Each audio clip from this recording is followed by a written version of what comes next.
Aziz dostlar, hoş gördük sizleri. Bugün Elm Sənət Məclisimizin 69-cu məşğələsidir. Sabah 70-ci olacaq. Sabah belə deyək ki, müəyyən mənada 70-ci yubiley məşğələsidir. Hər iki məşğələdə bizim eyni şəxs çıxış edəcək. Biz İngiltərədən dəvət edilmişik bu məruzəçini bugün və sabah. Onun haqqında mən sizə məlumat verəcəm şimdi. Amma qısaca bugünkü mövzu haqqında bir giriş vermək istəyirəm. Deməli, bizim İngilis dilində məruzəmiz 10 polimat, yəni polimatlar haqqında. Nədir polimat? Mən buna Azərbaycan dilində bu barədə yazı verirəm, bəzən tədqiqat aparım. Mən buna Azərbaycanda çox bilgin kimi vermişəm bu sözü. Çox bilgin polimat. Nə üçün belə? Çünki polimat Yunan dilindən gələn sözdür, qədim Yunan dilindən. Poli bir hamı bilir ki, çox deməkdir. Poliglot, politexnik, poliklinika və çox aydındır, bu bizim dilimizdə də var. Mat, qədim Yunancada bilmək, biliş, bilmək deməkdir. Matematika sözü ondan əvvəldir. Matematika sözündən oldu. Ekvivalent bir söz də çox maraqlıdır ki, qədim Yunan dilində historiya deyilən şey, hansı ki biz tarix deyirik, o da tamam eyni məna verir, sinonimdir, o da bilmək deməkdir. Deməli, mat, qədim Yunan dilində, historiya, ikisi də bilmək deməkdir. Birindən tarix elmi öz adını götürüb, o birindən riyaziyyat elmi adını götürüb. Ona görə polimatla polihistor, İngilis dilində ikisi sinonim sözlərdir. Yəni, çox bilgi tərkizdir. Polimat daha çox işləndir. Polimat daha çox işləndir. Nədir bu çox bilgi ümumiyyətlə? Bu odur ki, bir insan bu elm adamı ola bilər, bu sənət adamı ola bilər, bu hər hansı bir fəaliyyəti, hər hansı bir sahədə fəaliyyət göstərən adam ola bilər. Bu insan bir deyil, 2 və ya daha çox 3-4 sahədə geniş biliklərə malikdir, amma biliklərə malik olmaq kifayət deyil. Bu sahələrdə fəaliyyət göstərir. Bu sahələrdə yaradıcı fəaliyyət göstərir. Çünki bilmək, insan savadlı insan ola bilər. Deyirlər ki, geniş hər tərəfli insandır, çox şeylərdən bilir, çox şeylərdən xəbəri var. Bu, polimat demək deyil. İnsan diletant ola bilər. Diletant. Yəni, hər şeydən biraz xəbərim var.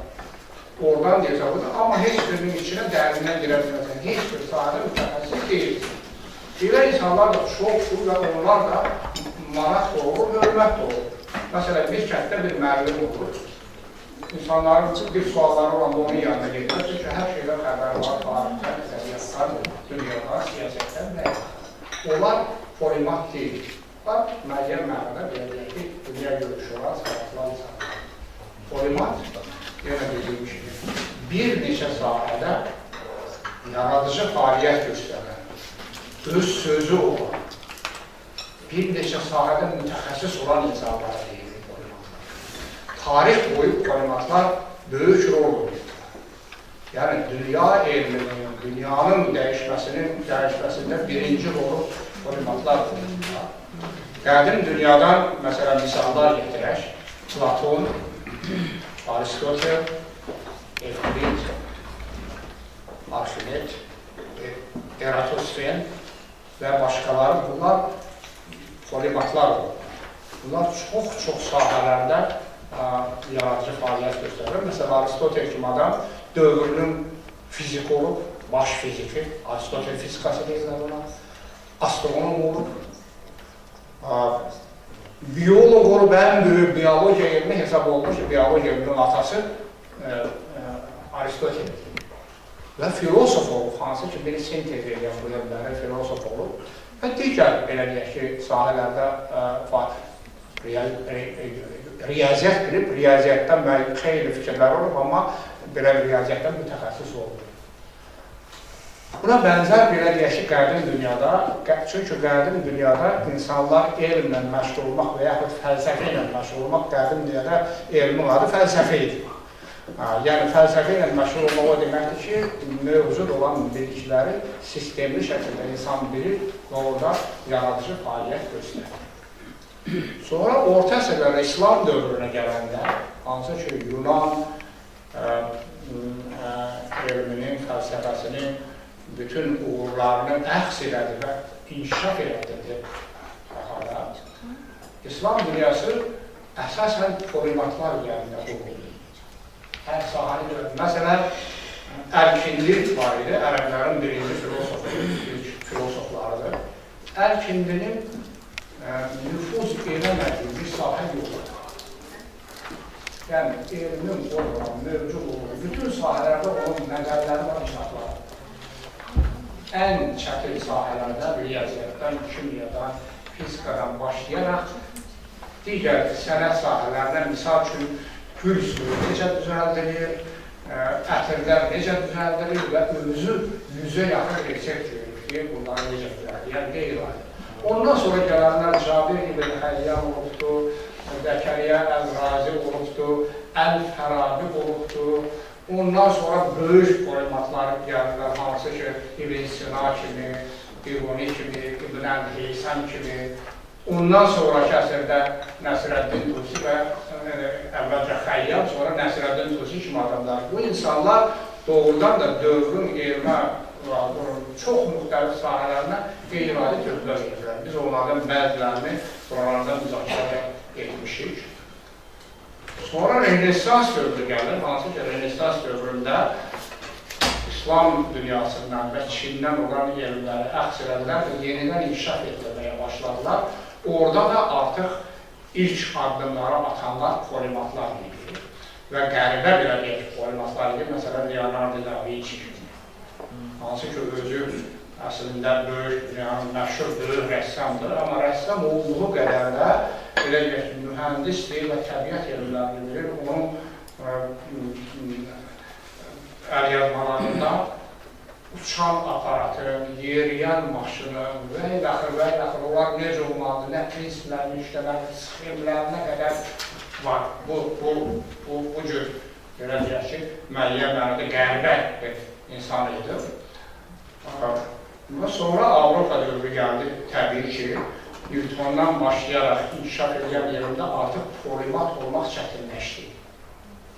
Çünki elmlərdə dərinə getmək lazımdır. Artıq riyaziyyat çox şaxələndi, fizika çox şaxələndi, kimya ayrıca oldu, biologiya ayrıca oldu və burada artıq insan bütün elmləri bilə bilər və hər birində yaradıcı fəaliyyət göstərər və bu qeyri-mümkün. O mümkün olmadı. Sən deyəsən, heç nə deyilmirsən, yine qulaq atırsan.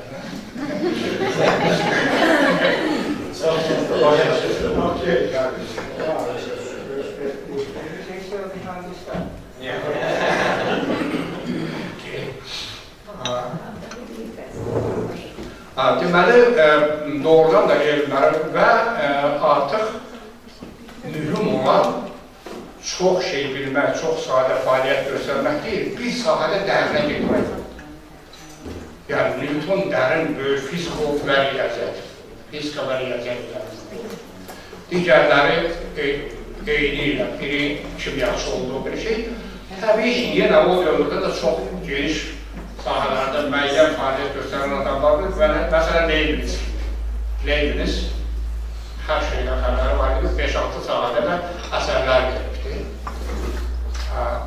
Amma yenə də bu idi ki, insan bir sahədə dərinə gedib böyük töhfə verməlidir, elm ona görə inkişaf edir.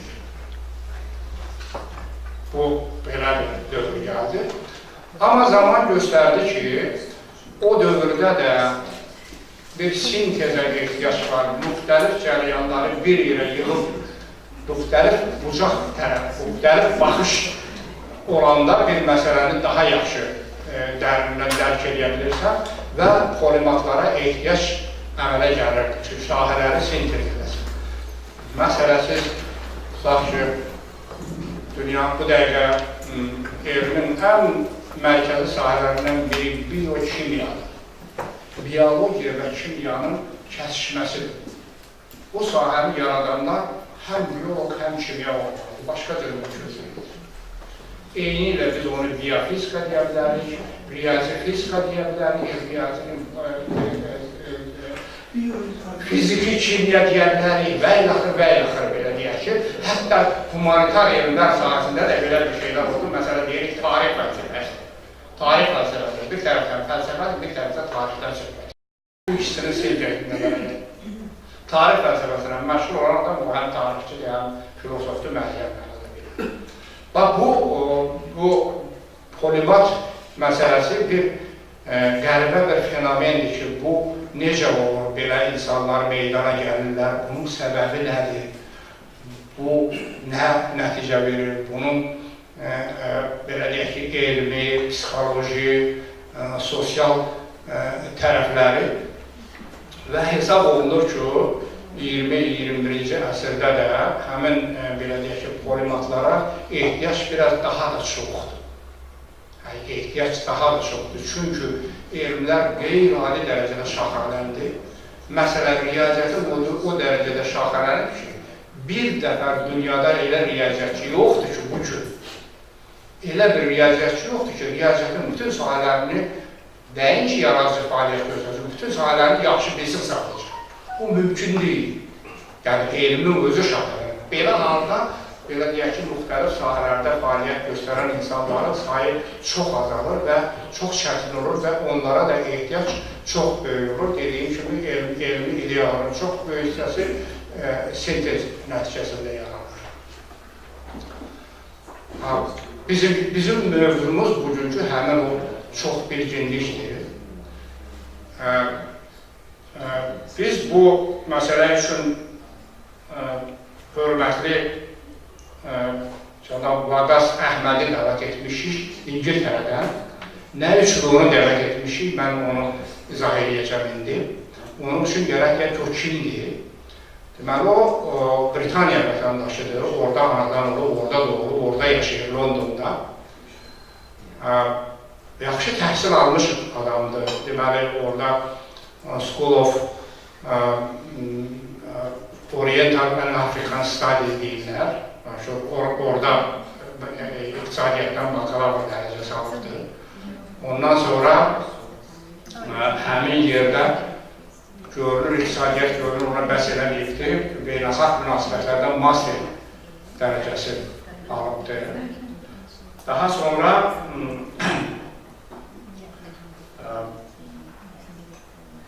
bu dünyanı çox gəzibdir, çox maraqlıdır. Dünyanı, yəni kəzibən yox, yaşayıbdır bir yerlərdə. Yəni Avropanın çox yerlərində, Afrikanın çox ölkələrində, Cənubi Asiyada və Yaxın Şərqdə illərlə o gedib orada yaşayıb, orada fəaliyyət göstərib, öyrənibdir.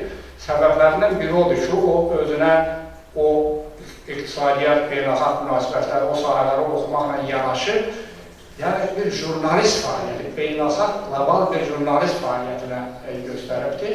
Bu, The First deyilən bir jurnal var, məşhur jurnal var, birinci, adı belədir, birinci. O jurnalın qlobal müxbiridir. Nə deməkdir o jurnalın qlobal müxbiri? Deməli, dünyanın müxtəlif dövlət rəhbərləri, böyük biznes liderləri, ictimai xadimlər onlarla intervyunu aparır əsasən. Yəni, çox məşhur insanlarla intervyu aparır, gedir, görüşür, edilir. Və bunda belə deyək ki, bu bir ünsiyyət qabiliyyəti və hər şeyə maraq mümkündür ki, bunu törədibdir və bu özü də marağı törədir qarşılıqlı. Hal-hazırda o, deməli, King College'də, o da digər bir şey, neyrosiyat tədqiqat aparır, bu işini bitirmək üzrədir. Orada da, deməli, xronik ağrılar nədir və onun səbəbləri nədir, onun yanaşmalar nələr var, o mövzusunda maraqlı tədqiqat işi aparır.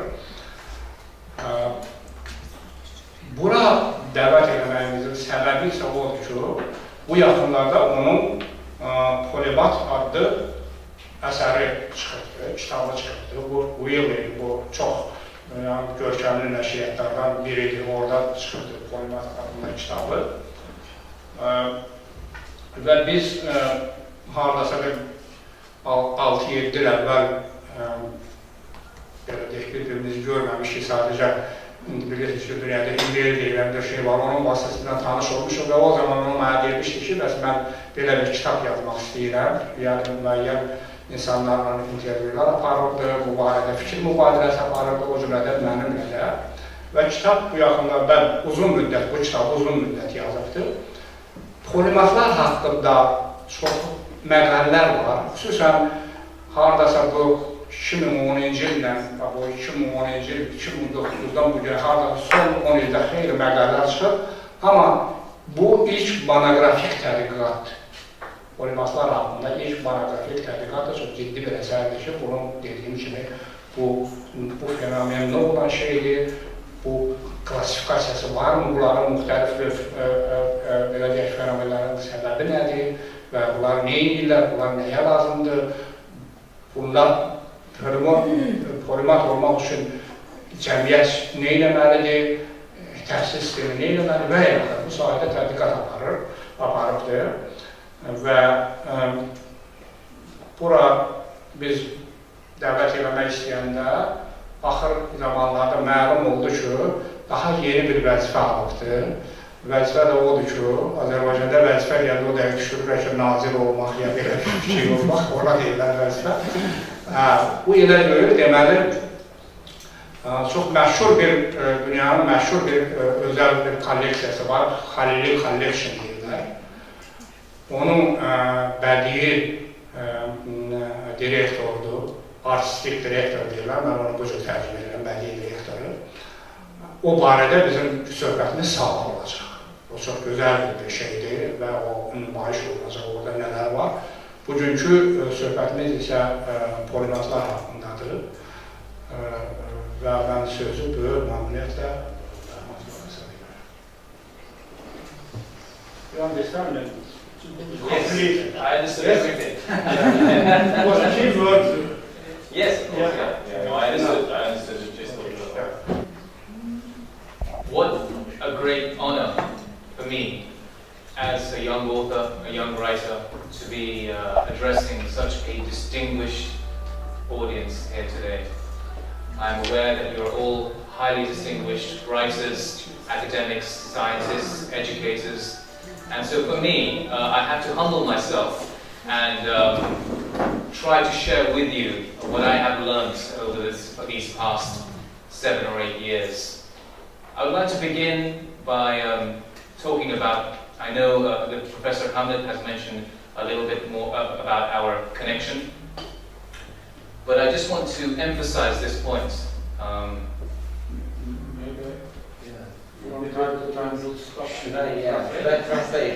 Sorry, I got so carried away. Go ahead. Sorry that you are not translating. Okay. Əvvəla deyir ki, bəs burada olmaq mənim üçün çox böyük bir qürurdur ki, mən burada çox fərqli sahələrdən olan yazıçılarla, akademiklərlə bir yerdəyəm, fərqli institutlardan gəlirlər. Və sonra da Hamlet müəllimlə olan tanışlığından danışır ki, bəs biz artıq 6-7 ildir ki, biz Hamlet müəllimlə tanışıq.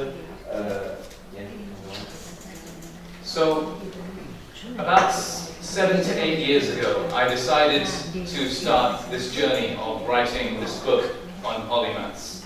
And I was determined that the polymaths that I included in the book as examples were not exclusively from Europe, because I am from Europe, I am from London, UK, and we have a very Eurocentric way of looking at history and the world in general.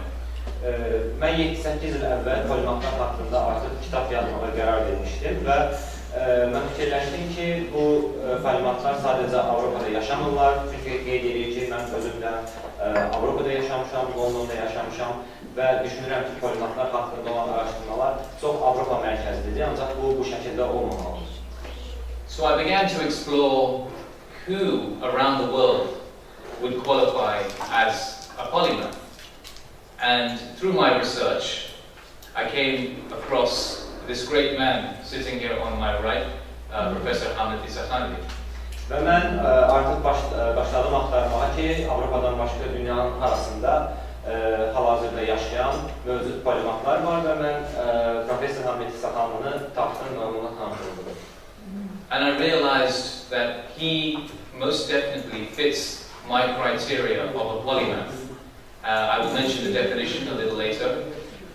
But then I reached out to Professor Hamid and was overwhelmed by his kindness in his response. Deyir ki, mən Hamid müəllimlə tanış olduqdan sonra, onun bioqrafiyasından tanış olduqdan sonra gördüm ki, həqiqətən də mənim beynimdə formalaşdırdığım polimat anlayışına tam uyur, hansı ki, birazdan definisiyası haqqında danışacaq.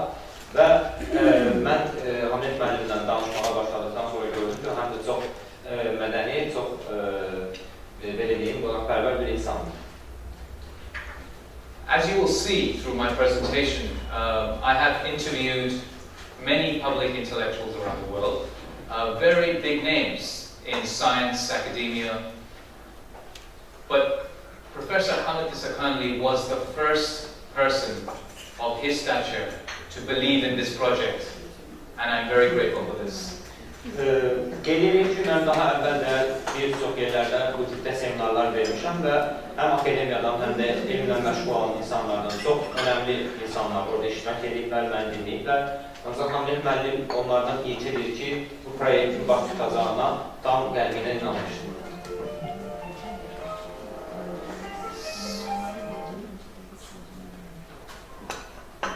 I will just wait because I'm about to present the book to the professor. Hal-hazırda kitabını Hamid müəllimə təqdim edəcək.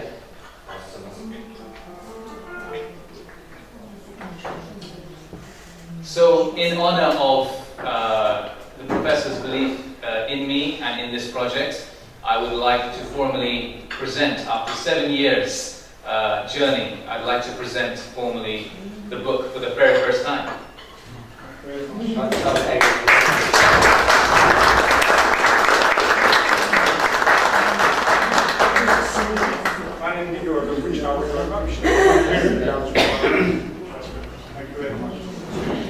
And I believe that for those interested in the book, it will be made available to those that express an interest in having a copy. But for now, I would like to start my presentation with a short video. A short video of the launch of my book, which was a part of the 500th anniversary celebrations of Leonardo da Vinci, who I heard mentioned was the archetype of the polymath in the Western world. Hal-hazırda prezentasiyaya başlayacağım və prezentasiyaya başlamadan öncə bir video izləyəcəyik və bu videonun daxilində də Leonardo da Vinci, hansı ki, o da tarixi polymathlardan biridir. Onun Londonda keçirilən bir yubileyi haqqında bir videodur. Bununla bağlı qısa bir video izləyəcək. After the video, I will continue my presentation.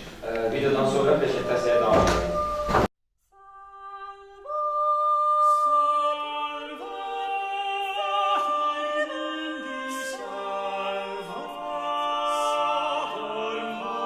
2019 marks the 500th anniversary of the death of one of the greatest creative geniuses to have walked this planet, Leonardo da Vinci.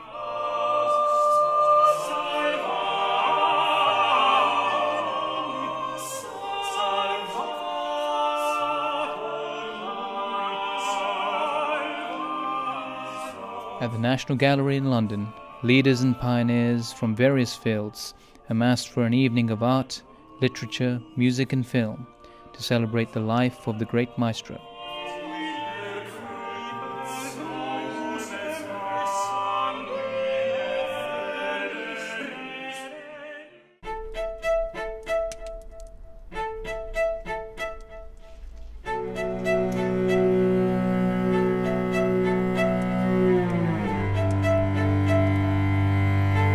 Following breathtaking choral vocals from I Fagiolini, officials and dignitaries from the United Kingdom and Italy reflected on the cultural legacy of Leonardo.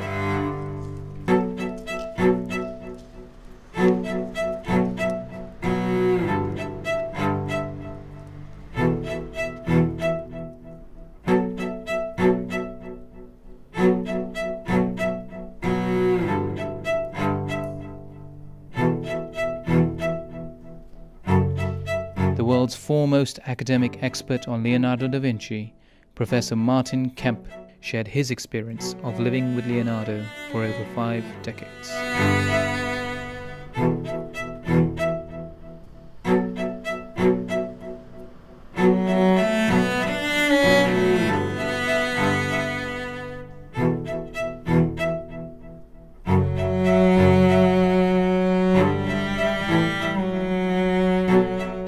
One of modern Italy's great cultural icons, Massimiliano Venezia-Flori, introduced his new film, Being Leonardo da Vinci, a moving journey through the mind of this enigmatic genius.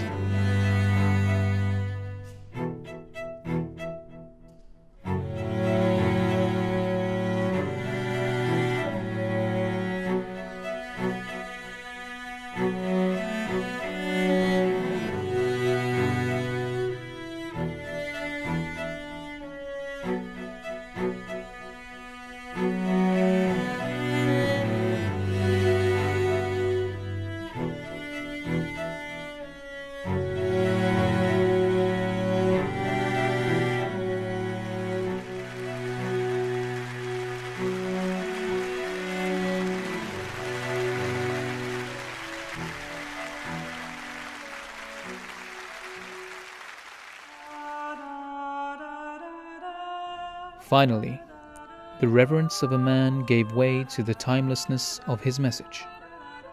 The Polymath, a book by Waqas Ahmed, explores how the mind of polymaths like Leonardo might be relevant to the 21st century.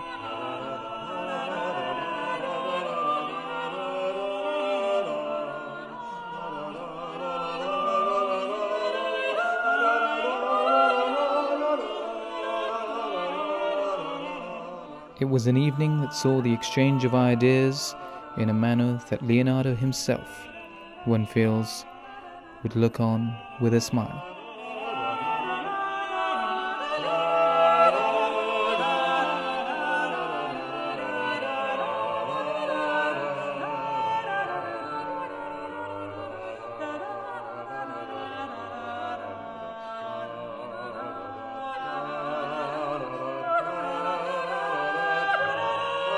What a privilege it was for me to have my book launched at a prestigious location of the National Gallery in London.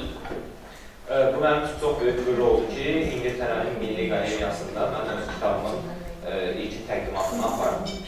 And an even greater privilege for me to do my first tour of lectures outside of the United Kingdom here in Azerbaijan. Və yenə də bu mənim üçün çox böyük bir qürurdur ki, kitabımla bağlı ilk təqdimatını İngiltərə xaricində ilk olaraq Azərbaycanda edirəm. Now I'm going to start a very brief PowerPoint presentation where I will explain the structure and concept of the book itself. Və mən artıq başlayıram kitabımın strukturu və özü haqqında prezentasyon verməyə. What is a polymath? I've explained it well. The professor has explained it very eloquently in the Azeri language. Bəli, polimat nədir? Profesör Hamid Saxanlı bunun haqqında artıq danışıldı və çox gözəl izah elədi. The traditional Oxford definition in English is a person of wide knowledge or learning. Oxford tərcüməsi bu şəkildə verir, yəni Oxford universitetin tərcüməsi bu şəkildədir ki, geniş bir bilgiyə və öyrənmə qabiliyyətinə sahib olan insan. Again, as already explained in the Azeri language, but in the Greek, its Greek origin, poly is many and math is knowledge. Bəli, bu artıq Azərbaycan izah olundu, ancaq bir daha qeyd etmək istəyirəm ki, qədim Yunan dilində poly çox deməkdir, math isə elm deməkdir. The polymath can manifest himself or herself in multiple ways. So I've devised a universal definition which I apply during my book. Mən isə bu iki tərifdən istifadə edərək öz tərifimi universal bir tərifə çevirmək istəyirəm, o bu şəkildədir. I'm not going to attempt to pronounce the translation of this but I believe if it's not already popular, this term, in the Azeri language, it should be. Deyir ki, bu sözü indi mən burada tələffüz eləmək istəmirəm Azərbaycan dilində, ancaq indiyə qədər tərcümə olunmayıbsa. The key trait of the polymath is versatility. And therefore, the main definition is someone who is exceptionally versatile amongst different fields and disciplines.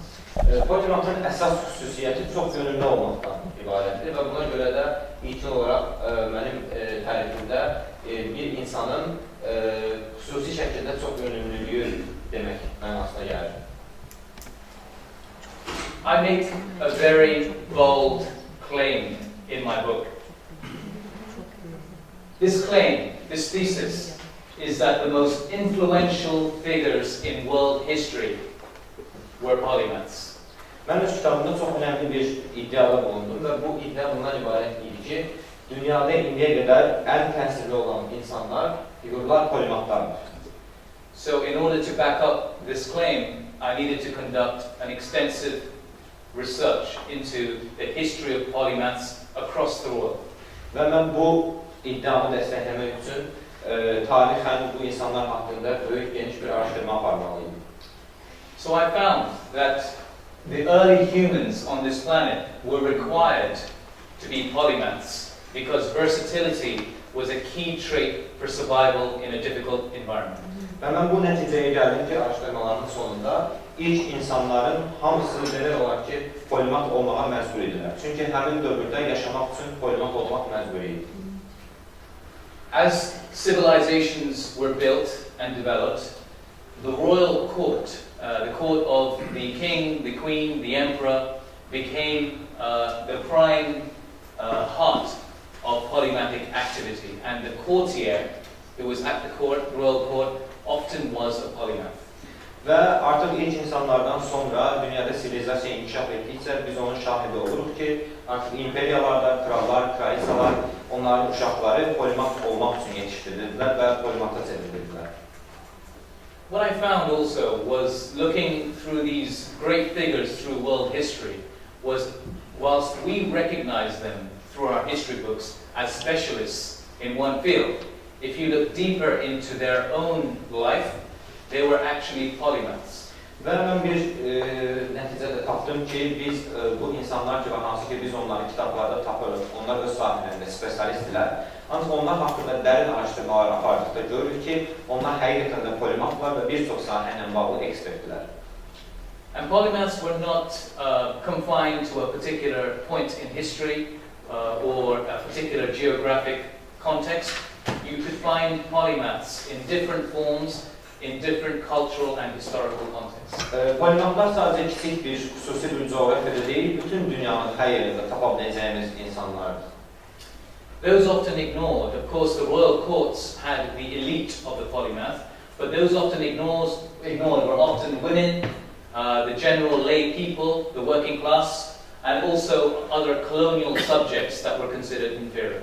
Düşünüldüyü kimi sadəcə elit sinifdən polimatlar çıxmayıb, həm də qadınlardan, işçi sinifindən və eləcə də koloniya şəraitində yaşamış, müstəmləkə şəraitində yaşamış insanlardan da polimatlar çıxıb. Ancaq onlar çox vaxt yadırlanırlar və daha çox dilə gətirilməyib, haqlarında yazılır. There are many examples which I will go through now. Və bir neçə nümunə haqqında mən şimdi danışacağım. Okay, may I stand up for this?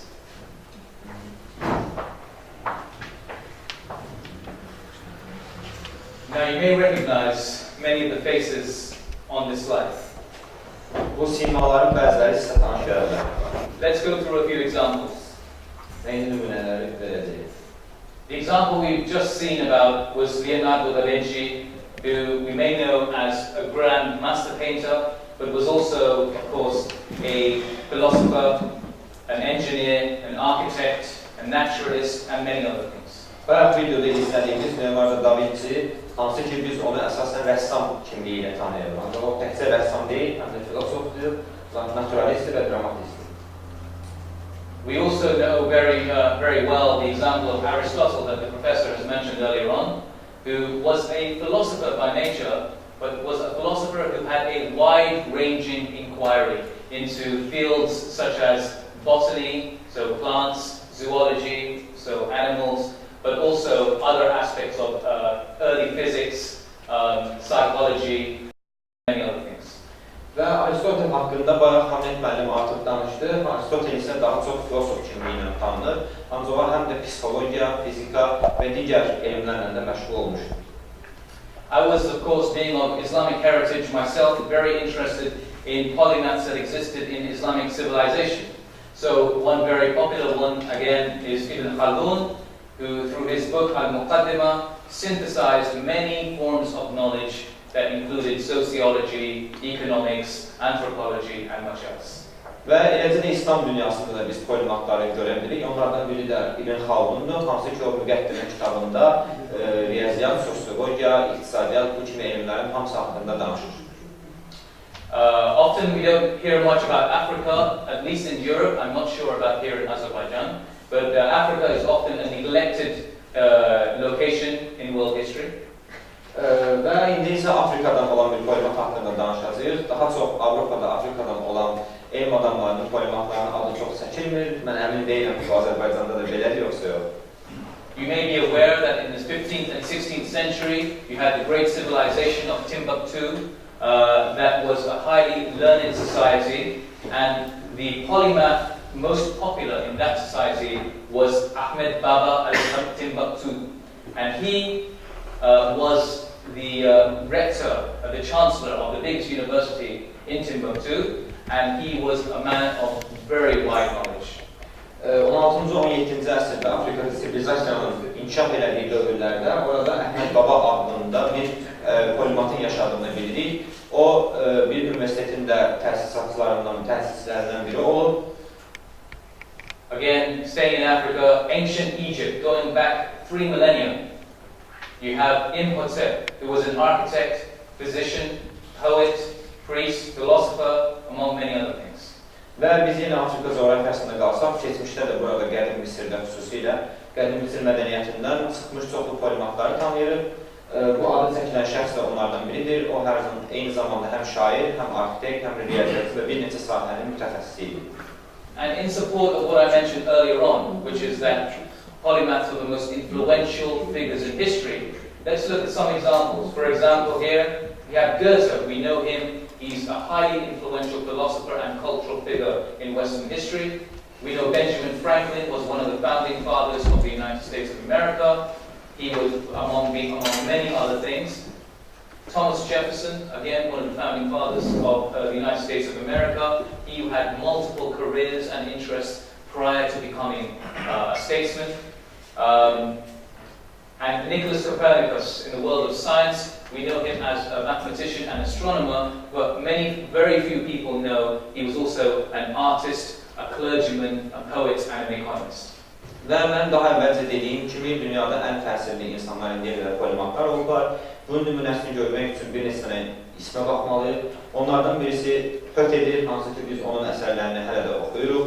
Digərləri Benjamin Franklin və Thomas Jefferson, hansı ki Amerika Birləşmiş Ştatlarının qurucularından hesab olunurlar. I'm sure I don't need to mention Ibn Sina, or in the West known as Avicenna. He was a physician and a writer on medicine, but again, he was also a philosopher, a poet, an astronomer, and many other things. Və İbn Sinanı yəqin ki çoxlarınız tanıyırsınız. O da İslam aləminin polimatlarından biridir. O daha çox təbabət elmi ilə tanınsa da, özü həm də filosofdur, həm də astronom elmi ilə də məşğul olmuşdur.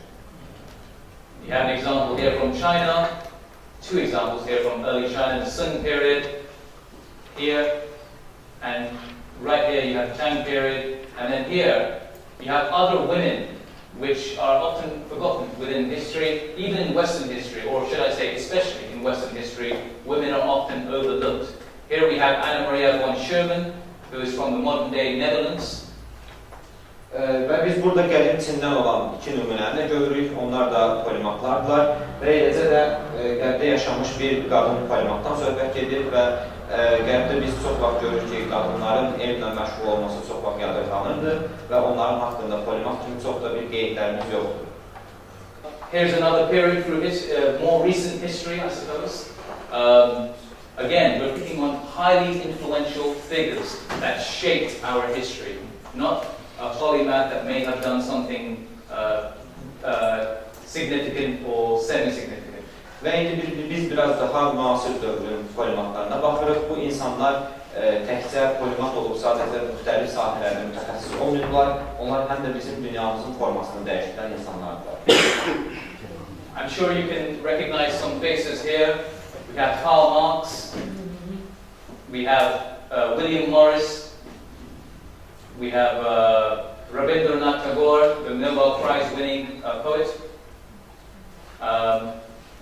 Əminəm ki, yenə bəzi simalar sizə tanış gəlir. Onlardan biri Karl Marx'dır və eləcə də digərləri.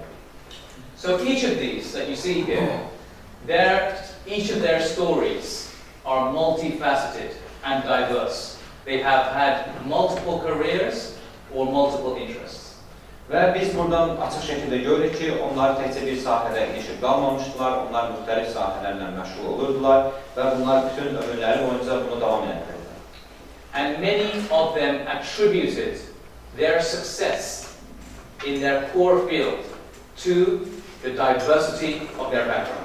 Və bu da bir həqiqətdir ki, onların əsas sahələrdə uğurlu olmaqlarının da önəmli bir səbəbi ondan ibarətdir ki, digər sahələrlə də bağlı çox yönlü şəkildə məşğul olurdular.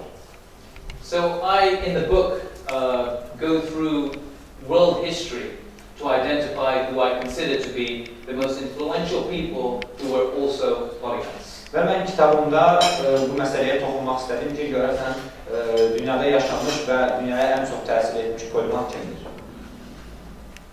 So,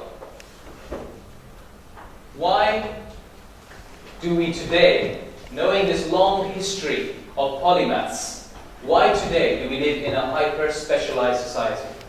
Deyim ki, biz niyə bugün artıq bu keçmiş polimatlarla maraqlanırıq və artıq dünyamızda spesialistlik daha çoxdur. Mən bunun səbəblərini axtardım. There are many reasons for this. Bunun bir çox səbəbləri var.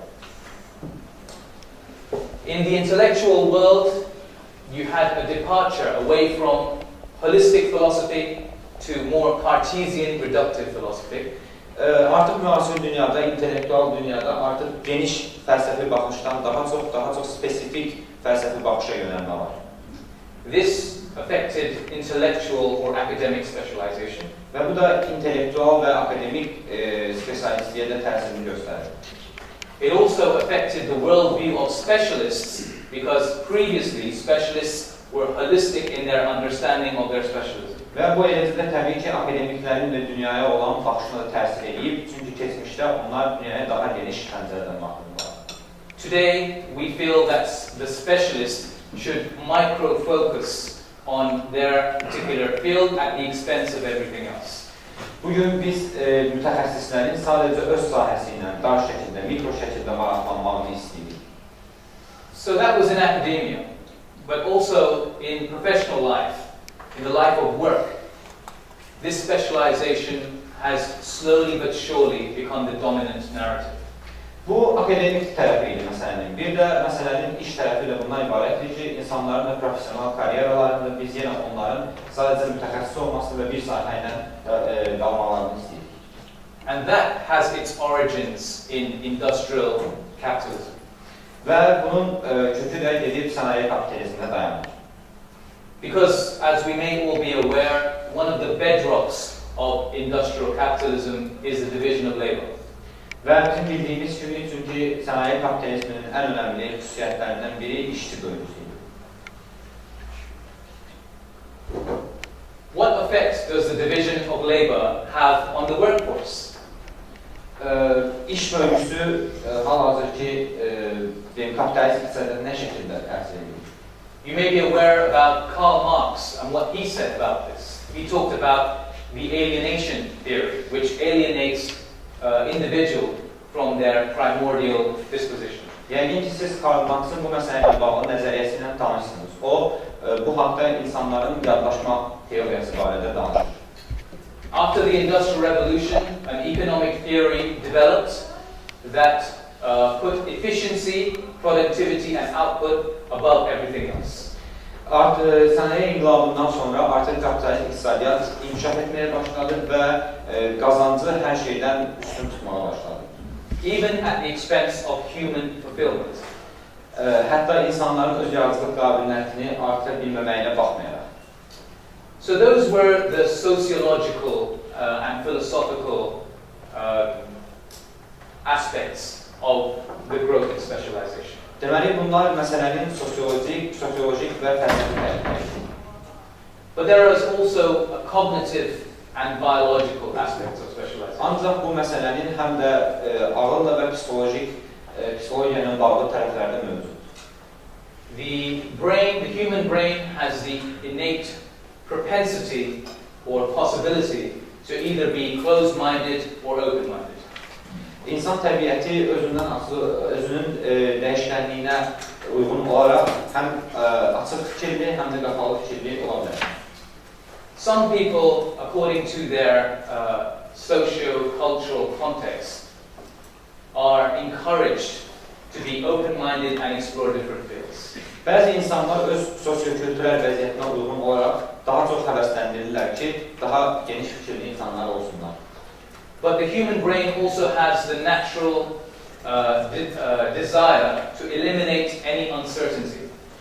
Və eləcə də insan beyninin özünün də bir təbiəti var ki, hər hansısa bir qeyri-dəqiqliyi aradan qaldırsın.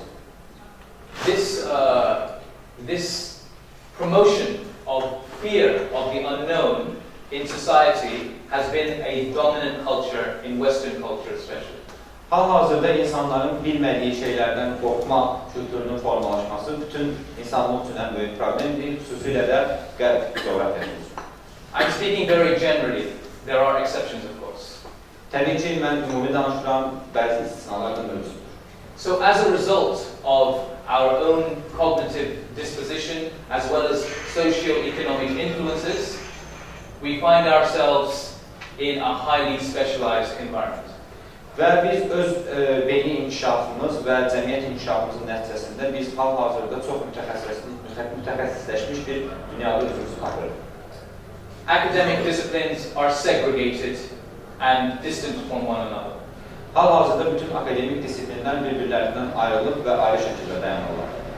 Professional fields are also segregated and distant from one another. Professional hal-hazırda bir-birindən ayrılıb və tamamilə fərqli mövqedə dayanırlar. People are mistaking their specialized reality for reality as a whole. Hal-hazırda insanlar sırf bir mütəxəssis olduqları sahəyə baxaraq və geniş dünyaya açılmayaraq səhv yoldadırlar. As a result, there is a lack of perspective, big picture perspective. Və bunun nəticəsində progress və perspektiv də arada qalır. Without this big picture perspective, the key complex problems of society cannot be solved. Biz böyük şəklə baxmadan, digər sahələrlə birlikdə, bütün sahələrlə maraqlanmadan cəmiyyətin problemlərini həll edə bilməliyik. This is why the polymath is so very important today. Sırf bu səbəbdən də polimat hal-hazırdakı dünyamızda çox önəmlidir. So, I wanted to understand more about the mind of the polymath and how it can be reimagined for today. Və mən hal-hazırda polimatın beyni ilə bağlı suallara cavab vermək istəyirəm və bu hal-hazırki dünyamızda yenidən necə inşa edilə bilər, bu haqqda danışmaq istəyirəm. So, there are different traits and attributes of the polymath that I managed to extract from my research. Polimatların çox fərqli, mən öz araşdırmam nəticəsində o nəticəyə gəldim ki, polimatların çox fərqli xarakteristik xüsusiyyətləri var. Firstly, individuality. Birincisi, fərdiyyətçilik. Firstly, the individual needs to go on their introspective journey. Bu insanların öz istəkləri doğrultusunda hərəkət etmək ehtiyacından irəli gəlir.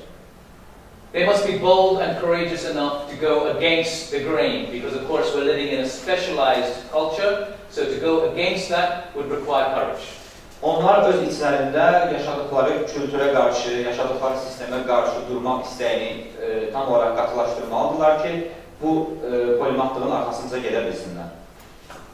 They often rely less on other people, other institutions, and go on their own individualistic journey of exploration.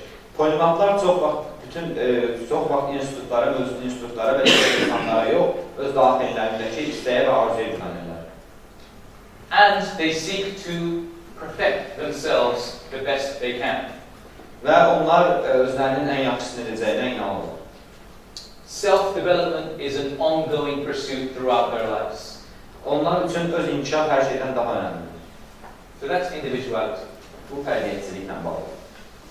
Next is curiosity.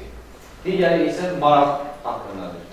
Now, curiosity is increasingly accepted biologically by scientists as a natural disposition.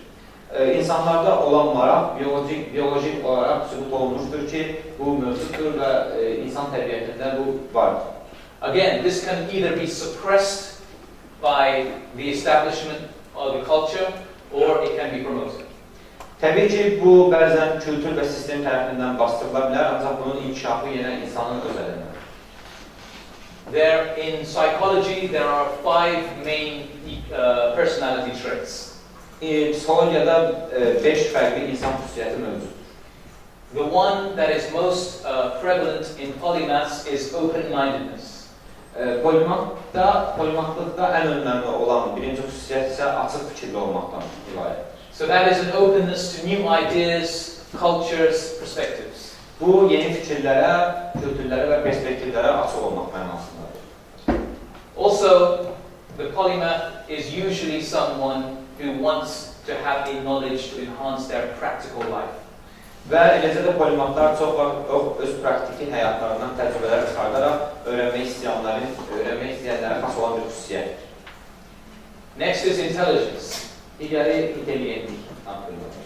There is a debate among psychologists, you may be aware, of general intelligence versus multiple intelligences.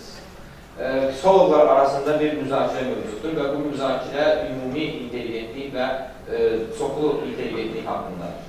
For the polymath, this debate doesn't make any difference. Polimatlar üçün bu müzakirənin heç bir fərqi yoxdur. Because if you have a general intelligence, that general intelligence can be applied to different domains and disciplines. Çünki əgər ki, sənin ümumi intelligentin varsa, sən bu ümumi intelligentini bütün fərqli sahələrə yönəldə bilərsən.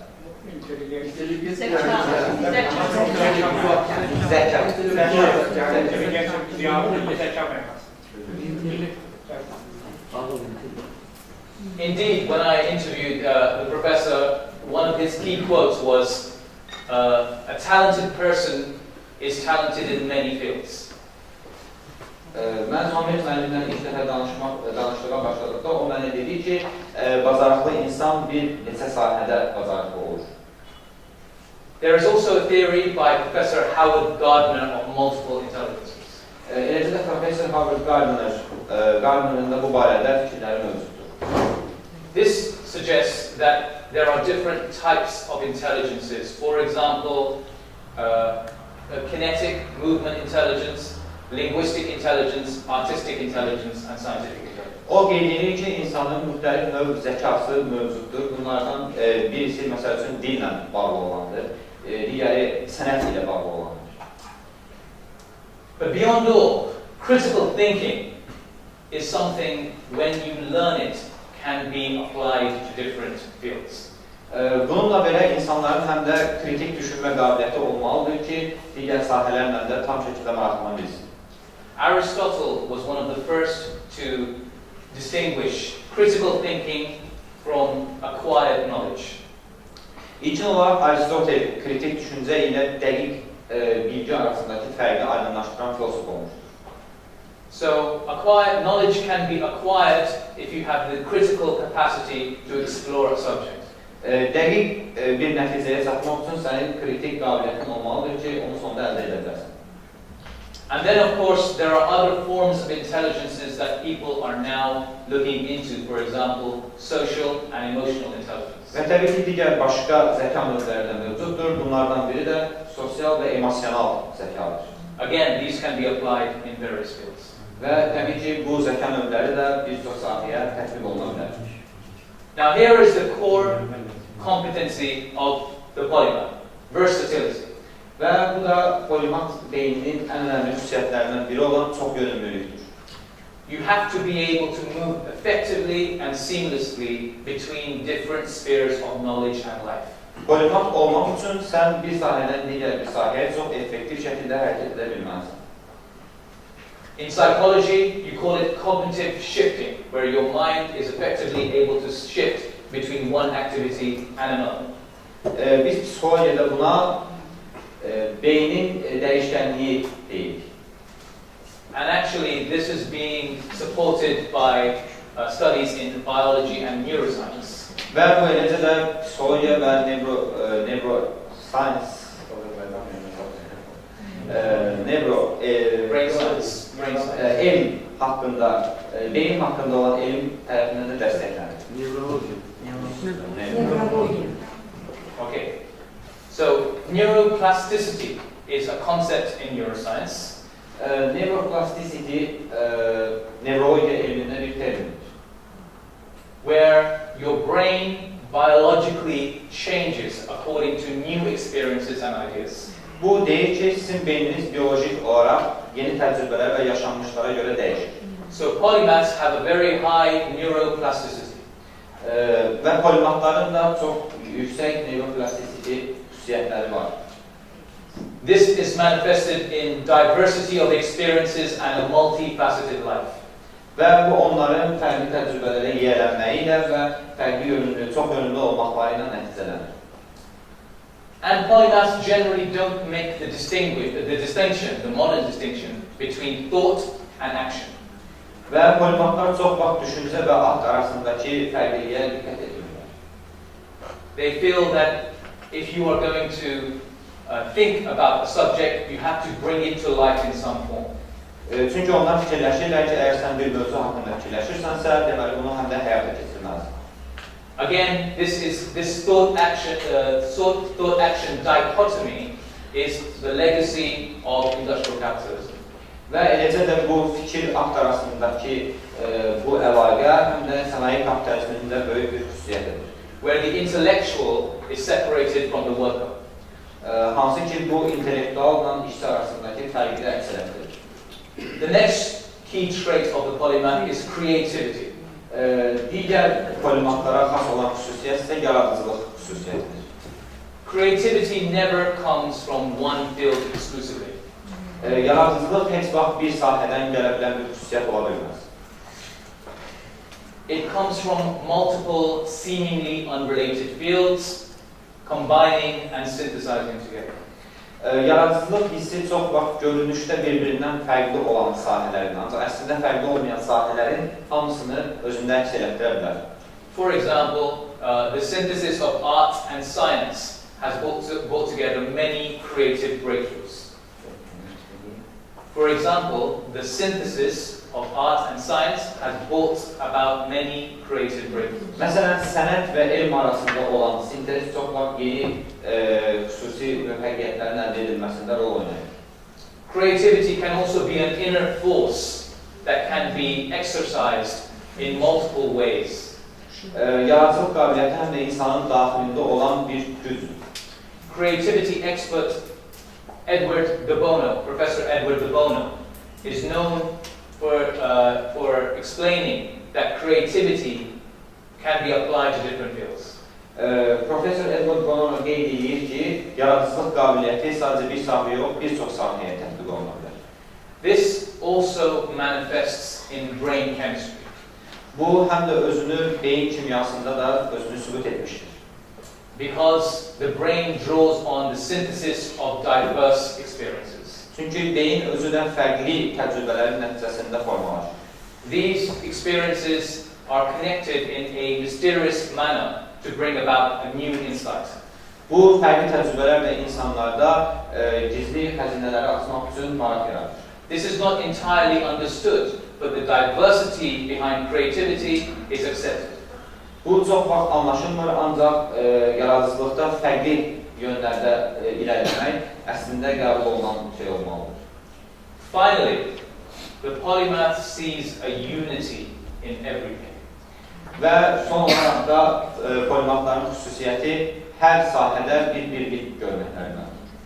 The polymath sees connections not just between one field and another, but between multiple fields that make up a whole. Polimatlar çox vaxt iki sahə arasındakı əlaqə ilə maraqlanmır, onlar həddindən artıq çox sahə arasındakı əlaqə ilə maraqlanır. When exploring a particular idea or concept, the polymath will try to understand its wider context. Polimatlar bir mövzu haqqında araşdırma apararkən, onlar daha geniş sahəyə baxıb, onu nəticəsinə varmağa çalışırlar. This type of thinking was very common in the pre-modern period, but has become very rare today. Modernizmdən əvvəl bu şəkildə, bu düşüncə şəkli çox yaygın və məşhur idi, ancaq günümüzdə bu artıq öz məşhurluğunu itirir. Today, it takes the form of systems thinking, which looks at the connections between different phenomena. Bu hal-hazırda isə sistemli düşünmə qabiliyyətinə artırır və bu da digər fərqli fenomenlərə bir yerdə baxmaq deməkdir. Unity is particularly important in the information age where we are flooded by an abundance of information. Fərqli sahələrə eyni vaxtda baxmaq hal-hazırki texnologiya dövründə çox önəmlidir. Çünki biz eyni zamanda çox fərqli informasiyalar əldə edirik. How to navigate this information effectively is the trait of the polymath. Bu informasiyaları nə şəkildə, düzgün şəkildə dəyərləndirəcəyimiz polimatların böyük bir xüsusiyyətidir.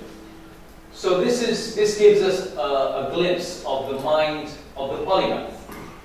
They have an individuality, curiosity, intelligence, versatility, creativity and unity.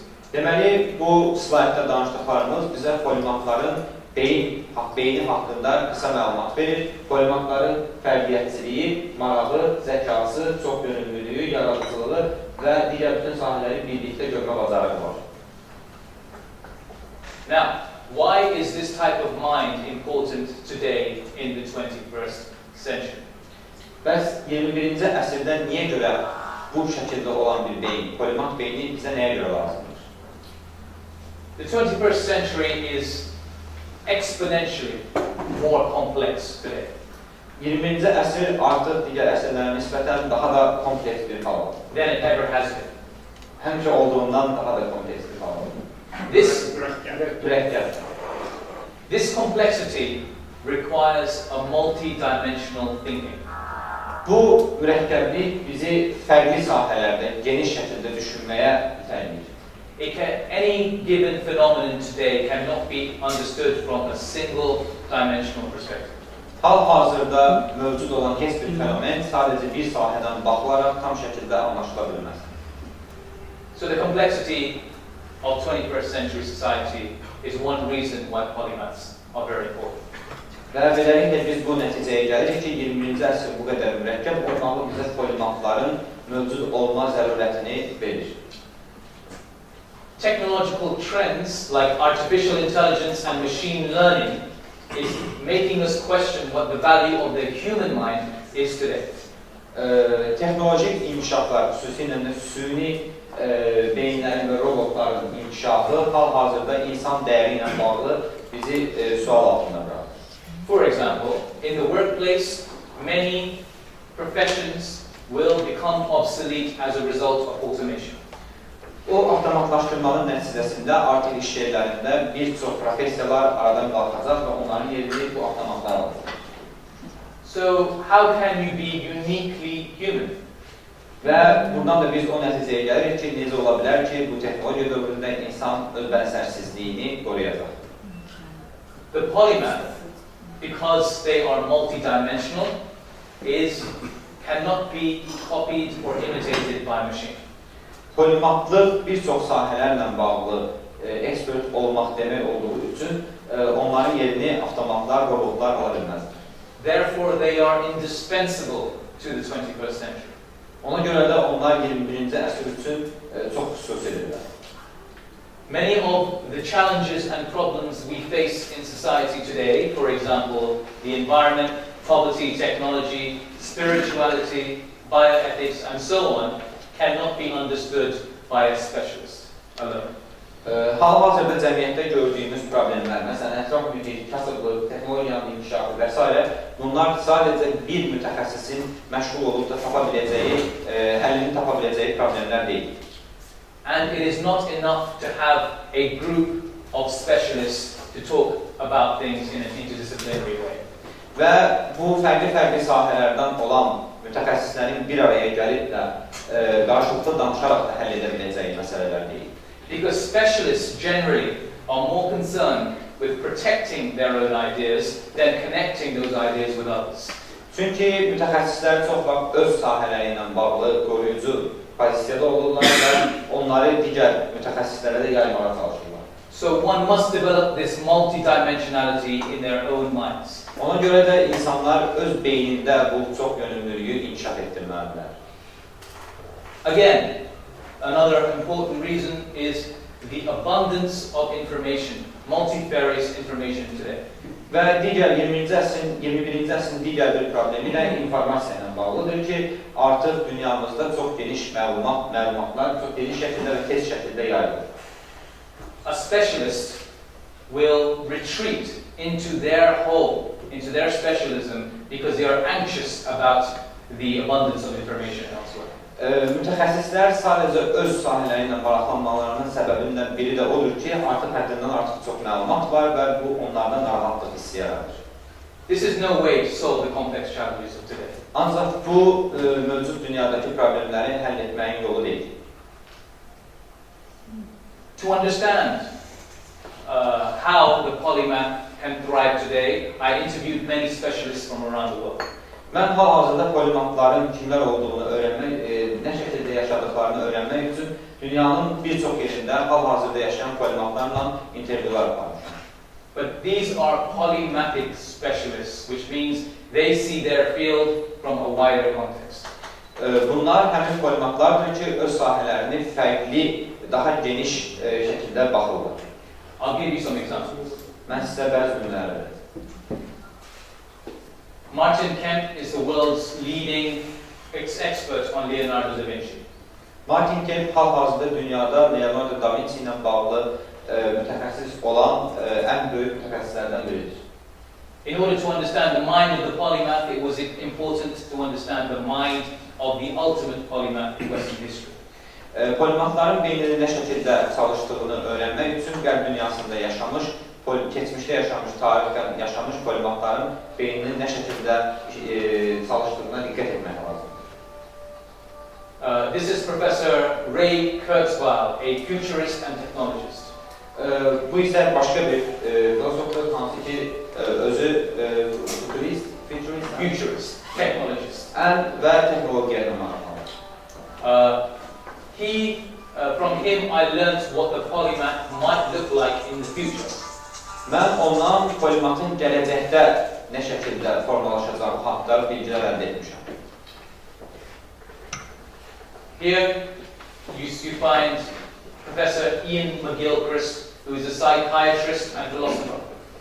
Bu isə başqa bir polimatdır, hansı ki, o filosofdur. From him, I understood how specialization developed from the psychiatrist's perspective. Mən ondan mütəxəssisliyin, spesialist olmağın psixolojik cəhətdən nə şəkildə inkişaf etdiyi haqqında öyrənmişəm. This is Marilyn Vos-Savant, who has the world's highest IQ.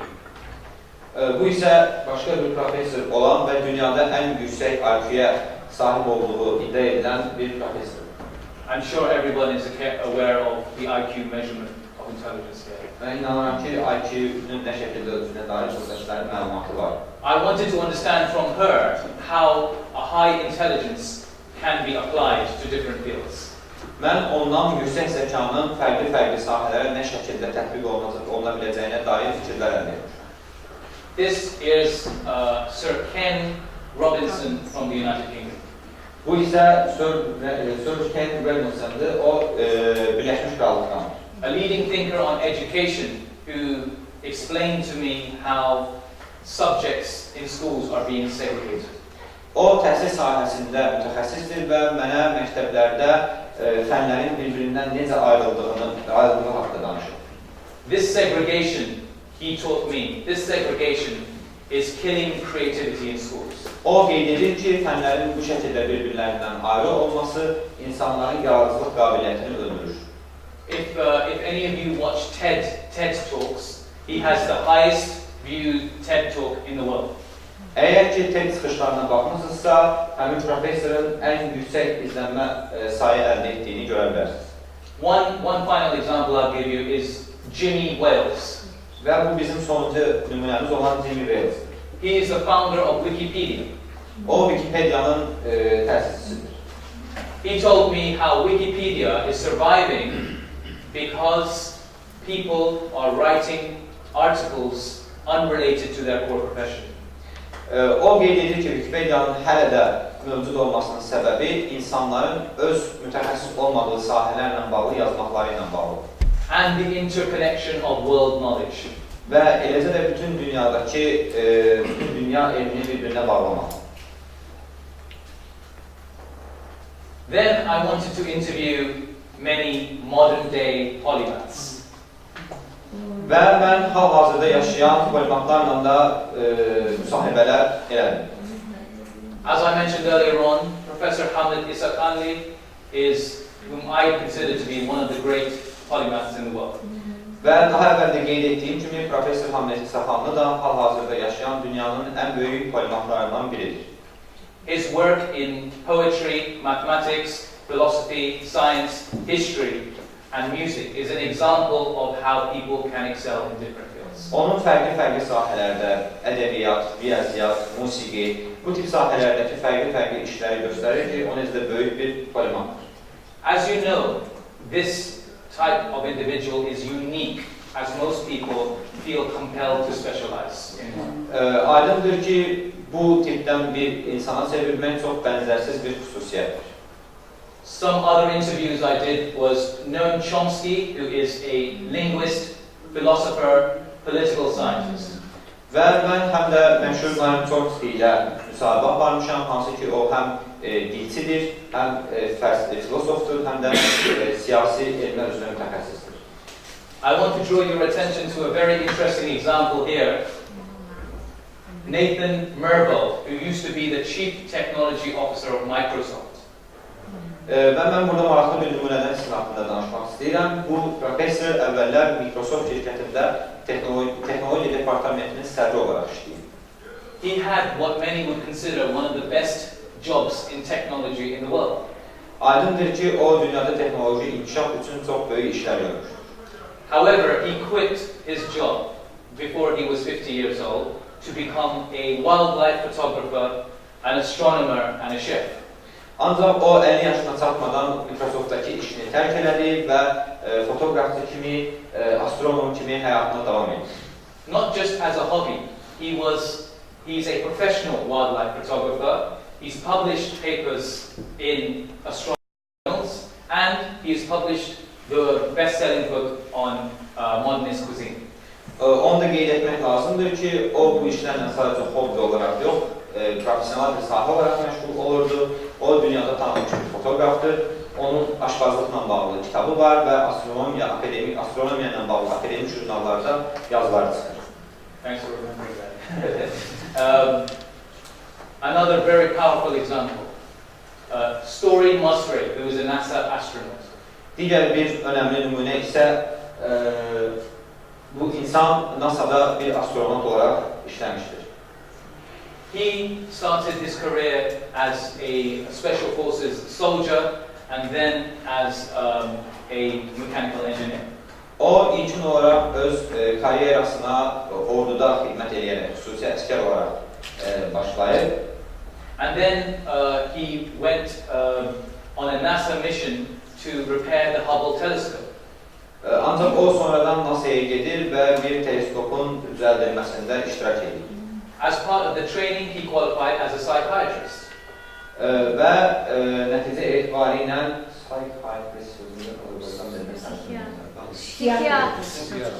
psychologist. Psychologist demək, psychiatrist. Psychiatrist, psixiatr. Və sonunda psixiatr olaraq da NASA'da işləməyə başlayır. Thank you. And then, when he retired from NASA as an astronaut, he became an artist, a poet, and a historian. Və NASA-dan ayrıldıqdan sonra da o həm şair, həm də rəssam olaraq fəaliyyətinə davam etmiş. And he was a coach of the American figure skating team. Və o eləcə də Amerikada bir idman komandasının da rəhbərliyini edir. Because apparently there are connections between spacewalking and figure skating. Çünki bu iki öz mütəxəssis olduğu iki sahə arasında bir əlaqə var.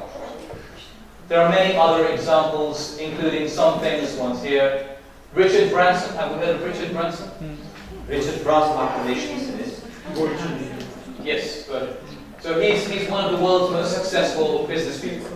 O dünyanın hal-hazırda ən məşhur olan iş adamlarından biridir. But his businesses are in a diverse range of sectors. Ancaq o təkcə bir sektorda yox, müxtəlif sektorlarda biznes işinə məşğuldur. And his strategy is to become an expert in each sector before he starts the business. Çünki o müxtəlif sahələrdə mütəxəssis olduqdan sonra öz biznesini qurmuş. Then you have monarchs or statesmen, for example, Mohammed bin Rashid Al Maktoum of Dubai. Dubai imarətinin monarxlarından olan biri də, həm də özü də polimandır. Yes, he is a renowned poet, an athlete, a former soldier, among other things. O həm keçmiş əskərdir, həm şairdir, həm də idmansıdır. You might recognize Prince Charles of England. Prince Charles of England himself has excelled in architecture, in poetry, in botany, plants, among many other things. Və Birləşmiş Krallığın şəhzadəsi olan Charles da müxtəlif sahələrlə bağlı polimandır. I interviewed many of these people. Mən bu insanların çoxu ilə müsahibə aparmışam. And they are a collection of very few individuals that are able to be polymaths today. Hal-hazırda dünyada yaşayan çox az sayda polimatlar bu insanlardır. We've already established why the polymath is important today. Biz artıq polimatlığın hal-hazırda niyə önəmli olduğunu qeyd etdik. So we need to not only change the mind of the individual, but also the culture of society. Deməli, polimat olmaq üçün sadəcə insanların beyni dəyişməli deyil, həm də kültür də dəyişməlidir. Through popular culture, through film, literature, music, art, polymath should be a celebrated aspect of the human condition. Müxtəlif kültürel vasitələrlə, məsəl üçün film, ədəbiyyat, musiqi vasitəsilə polimatlıq yayılmalıdır. This will do a lot to inspire young and old people. Bu, həm gənc, həm də yaşlı insanları həvəsləndirəcək və ruhlandıracaq. Because you have problems in the education system as well as the workplace, polymaths can only be promoted if the system entirely is changed. Çünki bizim təhsil və iş sistemində problemlərimiz var və biz polimatlığı yaymaq üçün ümumi sistemi dəyişməliyik. Now, part of that will be having a true globalization. Və bunun ən böyük hissəsi də düzgün qlobalizasiya prosesi ilə bağlıdır. This means instead of a superficial globalization where mostly what's propagated is Western ideas, hal-hazırda qlobalizasiya daha çox qərb ideyalarını yaymaqla məşğuldur. there needs to be an exchange of ideas, of science, of projects, of people, of languages across the world. Bunun yerinə qlobalizasiya dünyada insanların ideyalarının, fikirlərinin, kültürlərinin, mədəniyyətlərinin bir-biri ilə dəyişkənliyinə xidmət etməlidir. So this important trait of open-mindedness can be encouraged. Açıq fikirlilik sadəcə polimatlığı həvəsləndirə bilər. And we need to encourage this exchange in different cultural contexts. We need to encourage this exchange in different cultural contexts. Və biz özümüz də müxtəlif kültürel kontekstlərdə bu dəyişkənliyi həvəsləndirməliyik. This is not only important for society, but also for individual fulfillment. Bu sadəcə cəmiyyətin ümumi inkişafı üçün yox, həm də fərdlərin öz yaradıcılıq qabiliyyətlərini maksimallaşdırması üçün də lazımdır. Have we heard of Maslow's theory of self-actualization?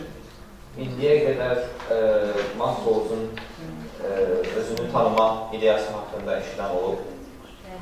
This In this theory, Maslow talks about the different stages of human development whereby a human can attain fulfillment. O teoriyasında Maslow insanın inkişaf mərhələlərindən danışır, hansı ki orada insan öz yaradıcılıq qabiliyyətini maksimallaşdırır. The highest stage of human fulfillment is when a human is able to fulfill their many dimensions. İnsanın çata biləcəyi ən yuxarı yaradıcılıq sahəsi isə insanın fərqli sahələrlə məşğul olmasıdır. So, we need to begin with the education system. Və biz təhsil sistemi ilə başlamalıyıq. We must go very deep into understanding what is the purpose of learning. Biz ilk növbədə onu aydınlaşdırmalıyıq ki, öyrənməkdəki məqsədimiz nədir? Then we need to understand what are the positive lessons from the history of education worldwide. Və biz tarixən təhsilin inkişafına baxmalıyıq və oradan müsbət tərəfləri götürməliyik. What kind of education system has promoted polymaths in the past? Keçmişdə polymatların bu qədər çox olmasının təhsillə arasındakı əlaqə nə idi? And we need polymaths to be the visionaries of this educational system. Və biz polymat meydana gətirməyi bu təhsil sisteminin əsas hədəfi elan edirik. And that is why initiatives like Kazar University here is very important. Və ona görə də Xəzər Universitetinin bugünkü bu seminarı həddindən artıq çox önəmlidir. However, most polymaths over history have been autodidacts, which means they have been self-taught. Baxmayaraq ki, keçmişdəki polymatların çoxu öz-özlərinə, öz geniş sahələrə maraqlanmağını inkişaf etdirmişdilər. They have developed their own framework for learning. Onlar öz bütün həyatını öyrənmək üzərinə qurmuşlar. But if this framework is given to them from a young age, they will prosper. Ancaq bu onlara gənc yaşlarından təqdim olsaydı, onlar daha da böyük polymatlara çevrilir. So we need to discuss what you might consider a polymathic curriculum in education. Ona görə də biz polymat yetişdirməklə bağlı ola biləcək təhsil kurikulumunu haqqında düşünməliyik. Students need to understand their own capabilities and also their potential contribution to society. Şagirdlər həm öz bacarıqlarını bilməlidirlər və eləcə də cəmiyyətə nə şəkildə yararlı ola biləcəklərini də öyrənməlidirlər. And I say contributions, plural, not contribution, singular. Və mən dedim ki, yararlar, yox, təklikdə yarar demədim. Çünki onlar cəmiyyətə həddindən çox yararlı ola bilərlər. How many children are asked by their parents, what do you want to be when you grow up? Assuming they will give just one answer. Nə qədər şagird öz valideynlərindən gələcəkdə nə olacaqsan sualını eşidir. We need to change this culture. Biz bu kültürü dəyişməliyik. But then when students have graduated through the education system, how can they maintain their polymathic essence in their workplace? Bəs onlar təhsil ocaqlarından məzun olduqdan sonra iş yerlərində öz polymat xüsusiyyətlərini nə şəkildə inkişaf edəcəklər? So we need to understand what is the definition of work and what is its value. Deməli, biz ilkin növbədə işin nə olduğunu tapmalıyıq və bunun dəyəri nədir, onu öyrənməliyik. Work cannot mean the same thing as it did after the Industrial Revolution. Sənaye kapitalizmindən, sənaye inqilabından sonra iş artıq əvvəlki mənasına gəlmir. Academia cannot remain as academia as it was during the French Enlightenment. Fransız maariflənməsi dövründəki akademiya hal-hazırda mövcud olmamalıdır. We must develop a system through which the 21st century problems are addressed. Biz hal-hazırda elə bir təhsil sistemi formalaşdırmalıyıq ki, 21-ci əsrin problemlərini həll ederiz. So training these minds and the methodology of training these minds is so very important. Deməli, biz bu beyinləri inkişaf etdirməyə davam etməliyik. Every individual, when they're embarking on their career, can remain as polymaths in the following way. İnsanlar iş həyatına atıldıqdan sonra da bu yollarla polymat kimi qalmağa davam edə bilərlər. So for example, you can have a career change. After 5 or 10 years of making a major contribution to your field, you can change your career entirely. Deməli, siz öz sahənizdə kifayət qədər yarar verdikdən sonra öz karyeranızı tamamilə fərqli şəkildə dəyişə bilərsiniz. You can do this multiple times in a working life. Bunu iş həyatınızda bir neçə dəfə edə bilərsiniz. You can also have simultaneous careers. Siz öz karyeranızı fərqli sahələri birləşdirib bir karyer etsə bilərsiniz. Many people are doing this around the world. Çox insan hal-hazırda dünyada bunu etməkdədir. So this whole idea of the jack of all trades, master of none. And do we have this phrase here? Yes. Do you understand this phrase? Jack of all trades. So this whole idea of somebody who diversifies their work, being able to earn sufficient money, is a myth. Və bu bir mitdir ki, insanlar öz fərqli sahələrlə məşğul olub iş gördükdə kifayət qədər pul qazana bilmirlər. As has been proved by polymaths of the past. Bu, keçmişdə yaşayan polimatlar tərəfindən sübut olunur. Also, you can exercise polymathy in your own profession. Və siz öz sahənizdə də polimatlığı təcrübə edə bilərsiniz. Just by looking at your own field in a multidisciplinary way. Bu, sadəcə öz sahənizə fərqli baxış bucaqlarından yanaşaraq mümkündür. This will allow you to make the creative breakthrough you're seeking. Bu, sizin daha kreativ, daha yaradıcı bir insana çevrilməyinizə kömək edir. Because micro-specialization hinders your ability to be creative. Çünki sadəcə bir sahə ilə maraqlanmaq, mütəxəssis olmaq sizin yaradıcılıq qabiliyyətinizə əngəl olur. Creativity comes from fresh perspectives. Yaradıcılıq təmiz perspektivdən gəlir. If you are an employer, you can encourage your workforce, your team, to be more polymathic. Siz əgər işçisinizsə, öz qrupunuzu, öz yanınızdakı iş yoldaşlarınızı polimat olmağa həvəsləndirə bilərsiniz. This will be positive for your organization because it will enhance creativity and enhance employee fulfillment. Bu, sizin çalışdığınız yer üçün də yararlı olacaq, çünki bu sizin yaradıcılığınızı da artırmış olacaq. And let us not forget that we need to maximize human resource potential. Biz eləcə də insan kapitalının da potensialını da artırmalıyıq. You will never maximize human potential if you constrain them to one activity or field. Siz sadəcə insanları bir sahə ilə məşğul olmağa məcbur etsəniz, onların kapitalını, onların insanlıq potensialını artmasını gözləyə bilməzsiniz. So let us move away from the 200-year-old idea of efficiency and output to the 21st century idea of creativity. Biz artıq yarar və qazanc fikrindən, ideyasından uzaqlaşıb 21-ci əsrdə yaradıcılıq üzərində düşünməliyik. Finally, the last slide. Polymaths will be the owners of the future. Whether it's a small group of polymaths, as has been in the past, or a whole generation of polymaths. Here's why. From my research in my book, the first finding is that the most influential figures in world history were actually polymaths. This should be a very important point for us to consider. İlkin olaraq onu qeyd etmək lazımdır ki, keçmişin olduğu kimi gələcəyin də sahibləri polimatlar olacaqlar.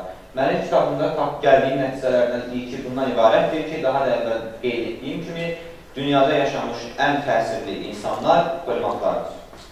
Future technological trends like artificial intelligence will make specialization an outdated method of learning and productivity.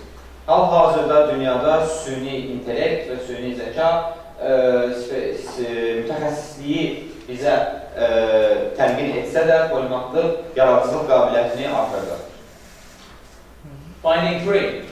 The complexity of 21st century problems require multidimensional minds and uniquely human creativity. Üçüncü nəticə ondan ibarətdir ki, 21-ci əsrin problemlərini, kompleks, mürəkkəb problemlərini həll etmək üçün polimat insan yaradıcılığına ehtiyac vardır. Polymathy is the natural state of the human condition. So if we are going to specialize, we are going against our primordial nature. İnsan təbiəti əslində insanın polimatlığa təmin edir. Əgər ki, biz sadəcə bir sahə ilə bağlı mütəxəssis olmaq istəyiriksə, demək ki, biz öz təbiətimizə qarşı çıxırıq. Surely human fulfillment should be one of the main goals of our society. Heç şübhəsiz ki, bizim cəmiyyətimizin də ən böyük məqsədi insan inkişafı olmalıdır. So with all this in mind, I ask you one question. Why are we not creating a culture that promotes polymathy today? Və biz bütün bu danışdıqlarımızdan sonra mən sizə bir sual vermək istəyirəm ki, niyə biz bir polimatlıq kültürünü bugün yaratmağa başlamırıq? Let us have that discussion. Gəlin bunu birlikdə müzakirə edək. Thank you. Mən çox təşəkkür edirəm bizim qonağa, Vaka Sənətə çox gözəl, dərin təhlilə görə, doğrudan da kitabı qısa vaxtda çox ciddi və hərtərəfli təsvirli verdi, fikirlərini söylədi. Mən bir-iki fikir söyləyəndən sonra, elə məruzə ilə qədər, sonra müzakirələrə, suallara və müzakirələrə keçəcəyik. Mənim birinci fikir ondan ibarətdir ki, yanlışlıq olmasın. Yəni, polimat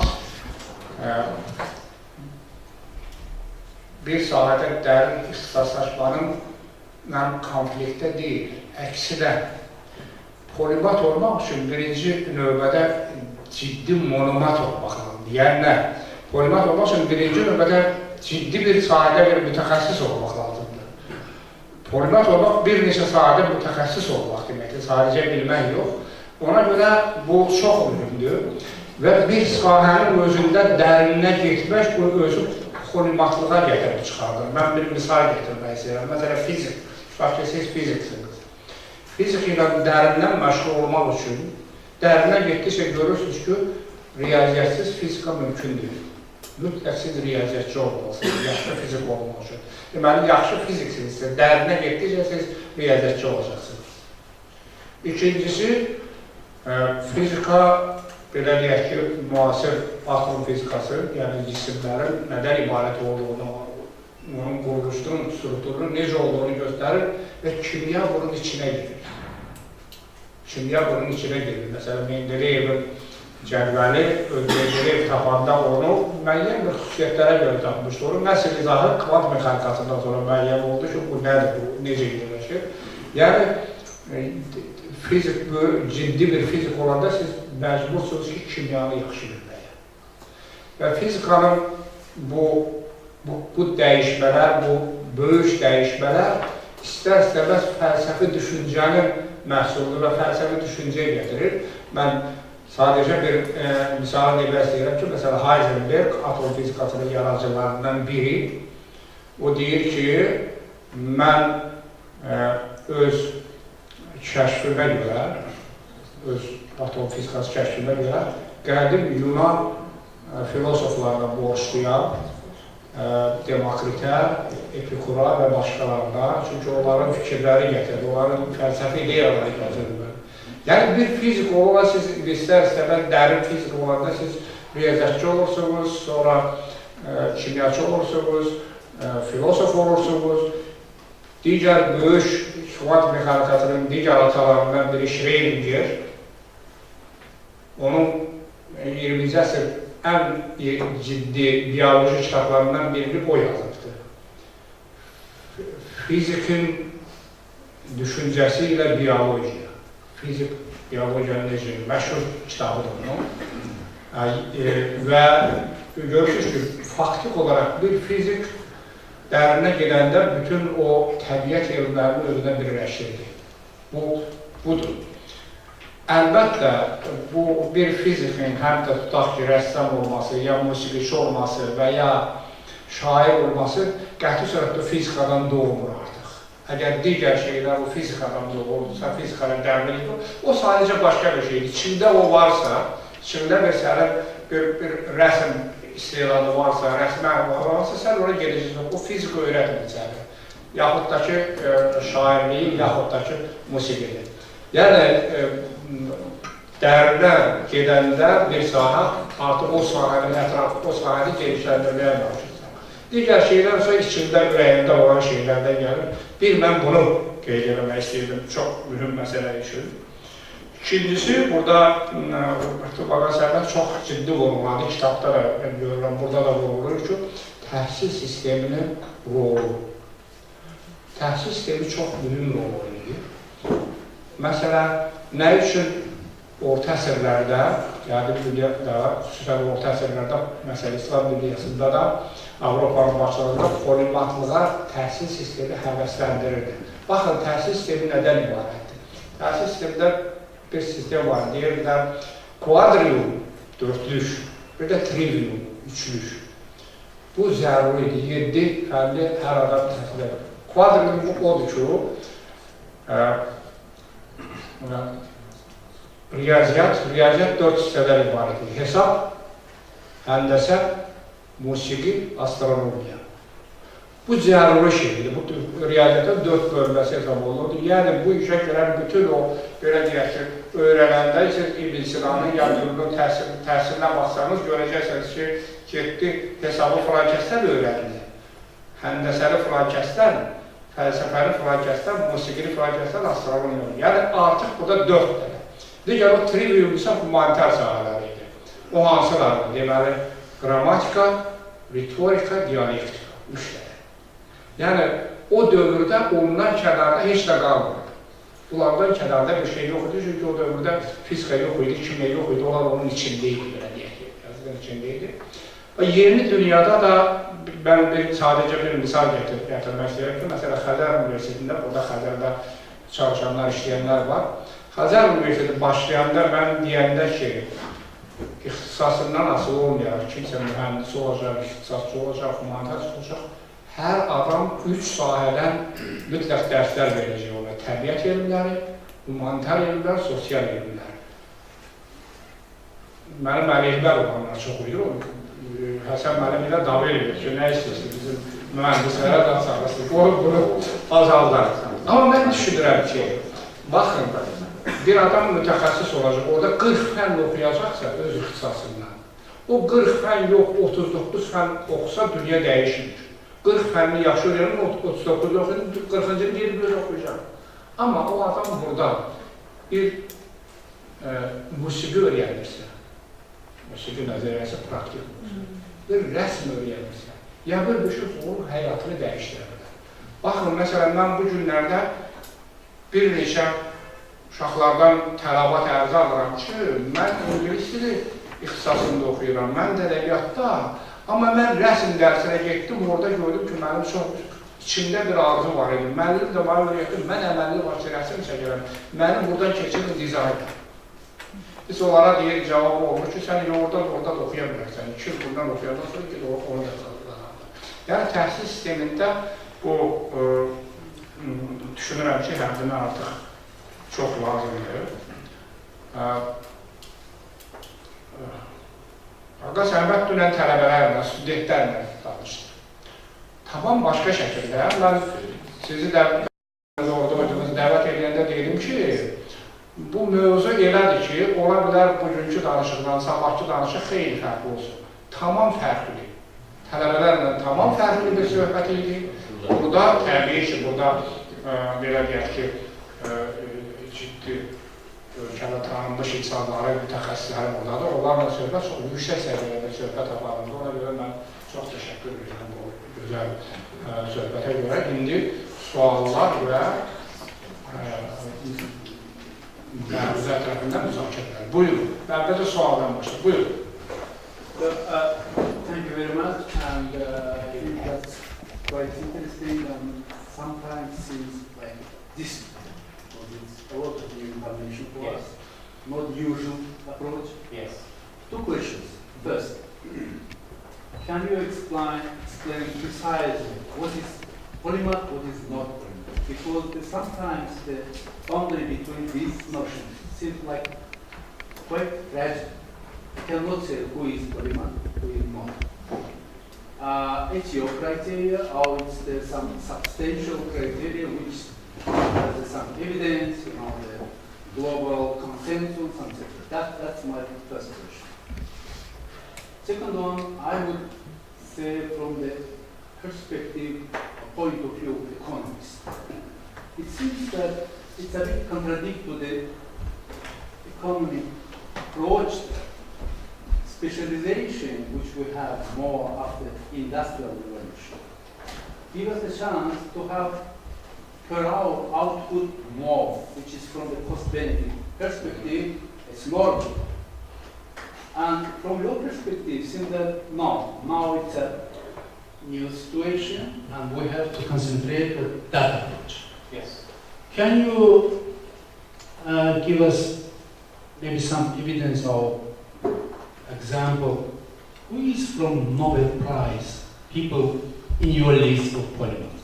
Do you have one single? I think that's impossible because they have the special, focused, deep research, and they may be more valuable for the society rather than polymaths. So my question, who is more valuable for society? Polymaths or the people who have the scientific, deep research scope and they have the good, the discoveries in the world? I don't know, is it clear for you, my questions? Yes. Sonra tərcümə edeyim. İlk növbədə müəllim polimat və polimat olmamaq, yəni kim polimatdır, kim polimat deyil, tam olaraq bunun tərifini istəyir və soruşur ki, Mr. Ahmedin verdiyi tərif özünün bir tərifidir, yoxsa bununla bağlı artıq oturuşmuş bir tərif var, yoxsa yox. İlk sual bundan ibarət idi. İkinci sual isə biraz daha iqtisadiyyatla bağlı, mərkəzləşmiş bir sual idi və ondan ibarət idi ki, sadəcə ümumən cəmiyyətdə daha yararlı olmaq üçün həqiqətən polimat mı olmaq lazımdır, yoxsa bir sahə ilə bağlı həddindən artıq yaxşı akademik araşdırmalar aparmış, bir nəticəyə gəlmiş insan olmaq lazımdır. Aslında Nobel mükafatı insanlar bunu tərif eləmək olar. Bəli, bir nümunə axtarıldı ki, Okay.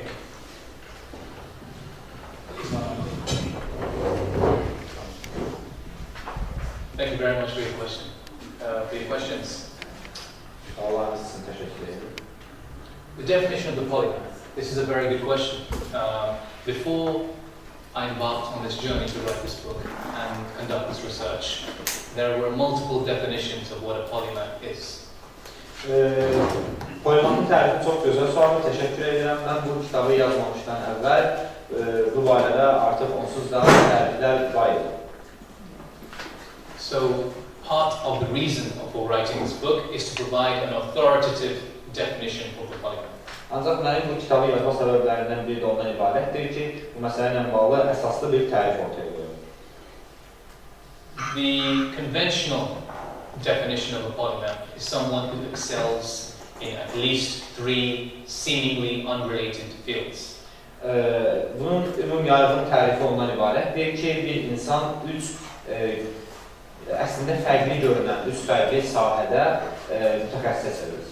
Now, what does it mean to excel in a field? This is quite subjective. Təbii ki, bu məsələdəki uğurlu olmaq, mütəxəssis olmaq biraz subyektiv fikirlərə verir. But you can put your own criteria depending on what you consider to be success in that particular field. Ancaq təbii ki, hər kəs bu məsələdə uğurun nə demək olduğuna dair öz kriteriyasını formalaşdıra bilər. This is why the definition that I give, which is an exceptional cross-disciplinary versatility, is relatively general but specific at the same time. Buna görə də mənim əvvəl verdiyim definisiya, tərif subyektiv olsa da ümumi mənada qəbul edilə bilər. So that it can be applied to different contexts, but the heart of the essence of the term polymath remains. Təbii ki, bu fərqli kontekstlərdə yenidən müzakirə oluna bilər, ancaq məsələnin əsası mərkəzi olduğu kimi qalır. There is no academic study done that defines what a polymath is or sets out the criteria. Ancaq indiyə qədər heç bir akademik disiplin polimatlığın nə olduğuna dair xüsusi bir araşdırma aparmayıb və tərif verir. That was not my purpose. Bu mənim də məqsədim deyil. My purpose was to start that conversation. Mənim məqsədim sadəcə bu müzakirəni açmaq idi. That's the first. Bu birincisi. The second question regarding the economics surrounding the polymath. İqtisadiyyatla bağlı olan sualımız hansı ki polimatlıqla əlaqələndirir. According to conventional neoclassical economic theory, efficiency is defined in a particular way. Neoklasik iqtisadiyyata görə yarar teoriyası xüsusi şəkildə izah olunur. But of course we've had a history of economics in which productivity, output has been seen quite differently. Ancaq təbii ki, tarixdə, keçmişdə, iqtisadiyyatda bu terminlər fərqli şəkildə izah olunur. It depends what you prize as a society, whether output, productivity is important, or whether creative breakthrough is important. Bu ondan asılıdır ki, siz iqtisadiyyatın hansı təməl xüsusiyyətini, məsələn, yaradıcılıq qabiliyyətini mi, yoxsa istehsalı mı daha önəmli tutursunuz? The economics of the 21st century is, as you know, a hotly debated issue. Təbii ki, 21-ci əsrdə də iqtisadi məsələlər həddindən artıq çox müzakirə mövzusudur. What effect is automation going to have on industrial productivity? Məsələn, avtomatlaşdırma sənayemiz üçün sənaye kapitalizmə necə təsir edir? What are the economics of creative output? Yaradıcılığın iqtisadi tərəfi nədən ibarətdir? This is an open question because it's open to discussion. Bu da tam olaraq deyil bir cavab yoxdur, sadəcə müzakirəyə açıq bir mövzudur. But what we do know is that certain economic models have squandered, or shall we say, have hindered human potential, and others have exploded in greater detail. Ancaq biz bunu tam əminliklə deyə bilərik ki, hal-hazırda mövcud olan iqtisadiyyat insanların yaradıcılıq qabiliyyəti üçün əngəl yaradır. This is where Karl Marx had some very useful insights. Bu məsələdə Karl Marx'ın çox gözəl fikirləri var. But of course, we need to reimagine what that means today. Amma təbii ki, onun yazılarını biz mövcud dövrümüz üçün interpretasiya etməliyik. We should start thinking about the economics of fulfillment of human potential. Biz hal-hazırda insan yaradıcılığını nə şəkildə maksimallaşdıra bilərik, bunun iqtisadi tərifi ilə maraqlanmalıyıq. Perhaps you have some ideas. Bəlkə də sizin bu məsələdə bəzi ideyalarınız var. Çox sağ olun, buyurun. Buyurun. Thank you very much for a great presentation. Thank you. Enjoyed it. Thank you. Just the last question that you have, I have a very simple question to ask you. Yes. You have interviewed many politicians. I presume that you have sat down and face to face. Do you think that religion today is an impediment for promoting polymath? What? Sual ondan ibarətdir ki, siz, Mr. Ahmet, həddindən çox polimatla müsahibələrdə olmuşsunuz, onlarla qarşı-qarşı oturmuşsunuz və söhbət eləmişsiniz. Sizin axırıncı sualınızla əlaqədar olaraq soruşuram ki, din bu məsələdə hansı rol oynayır, polimatlığı inkişaf mı, polimatlığı təlqin mi eləyir, yoxsa ona əngəl mi olur? Yox, qabağını alır. Qabağını alır.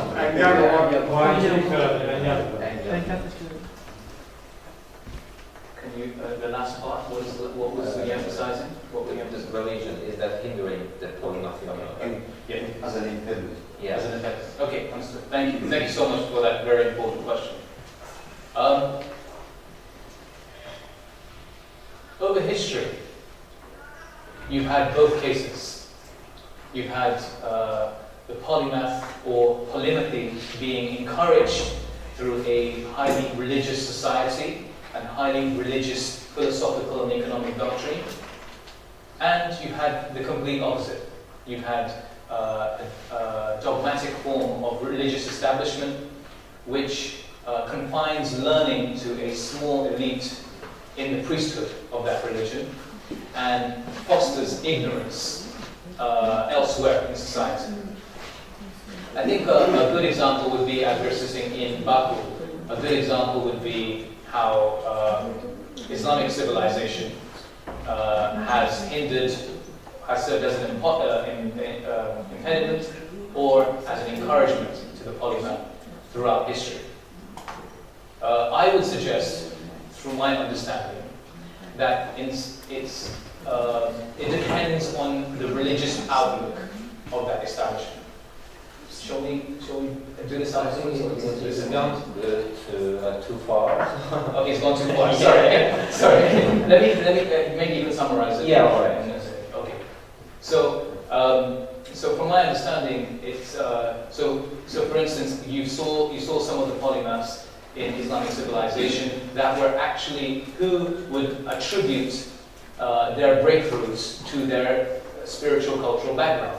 The likes of, to some extent, Ibn Khaldun, to some extent, Ibn Sina, to some extent, Ibn Rushd. Even closer to here, I think, Rashid al-Din, who was a polymath in many ways as well. Again, he was of a kind of a Jewish background, but then converted to Islam. Again, very religious. So it depends. Some people see spirituality as a source for acquisition of knowledge. In the Islamic tradition, the acquisition of knowledge and a wide-ranging knowledge is actually encouraged in the Quran and the Hadith. I don't need to quote, I'm sure you all know. But also through the example of the Prophet himself. The example of the Prophet himself was that he had a multifaceted career, shall we say, as a prophet, but also before. Okay, because we know that he was a shepherd and a merchant, who then went on to become a spiritual advisor, a lawmaker, a statesman, among many other things. Those that don't believe in the Quranic revelations call him a poet. So, okay, fine, he's a poet. The fact is that he excelled in many domains. He is himself a multifaceted individual, right? So, if you want to look at it from that perspective, Islam has fostered the polymath in those contexts. But of course, it has also served in a more dogmatic, extreme form, served to keep the masses ignorant. So I would be on the fence on this one and say it depended on the cultural context. Just one argument. Sure. I see their culture. Yes. I'm not seeing individuals. Any? Individuals. Right. Okay, culture. We're talking about culture. Yes. Going back to 300 years ago in Europe, before the Renaissance, Yes. there wasn't any conviction because of the Catholic religion or being a polymath. After the Renaissance, look at the difference. Yeah. So, if you're talking about the culture, that individual argument doesn't apply. Yes. I think doesn't apply to that culture because I'm reading your sentence, I see a culture. Yeah. That's why I asked that question. Correct. General, as a culture, do you think that religion is an individual or polymath? I'm inclined to say no. No? I'm inclined to say no. I think there is a very strong narrative in Western history which separates the church from the state. That religion has served to be an impediment to learning in general, not just the polymath. And there is a lot of truth in that. But of course, my investigation is into world history and not exclusive to that period of place. And I would conclude that it's generally been fostering learning more than ignorance. Ben burada bir karşımak istəyirəm, sən xahiş edirəm, tərcümə edəsən öncə başlayarsa. O Həsən müəllimin sualından bir şübhəsiz ki, bir ideyası var, o da ondan ibarətdir ki, oradan gəlir ki, bu orta əsrlərdən sonra İslam dünyası yerdə qaldı, Avropa irəli getdi. Bu nədən oldu? Bir sualın içində bu da var. Bəlkə din buna mane oldu. Söhbət oradan gəlir, din buna mane oldu da polymatlıqda. İş buradadır ki, o İslamın qızıl çağı deyilən bir söz var. Golden Age of Islam deyilən bir şey var. Hansı ki, o dövrdən başlayır. Hansı ki, o dövrdəki polymatların da böyük insanların əksəriyyəti öz fəlsəfəsini, öz elmini dindən kənarda görmürdü. Dindən kənarda görmürdü. İshak Newton da deyirdi ki, mən Tanrının planını açmaqla məşğuldur. Bu şeylər, bu nədir, bunlar hamısının Tanrının planıdır. Mən o planı açıb insanlara göstərirəm. Yəni, İshak Newton özü də, belə deyək ki, Allaha inanan, dina inanan, ilahiyatçı bir adam idi bu zaten. Yəni, o dövrdə din, deyək ki, mani olmurdu. Amma sonralar söhbət gəlirlər ki, niyə bəs İslam dünyasında gerilik başladı, Avropada getdi, bəlkə bu dinlə bağlı. İş buradadır ki, Avropada dini məsələlərə və şərqdə müqayisə edəcək, görəcəyik ki, Avropada din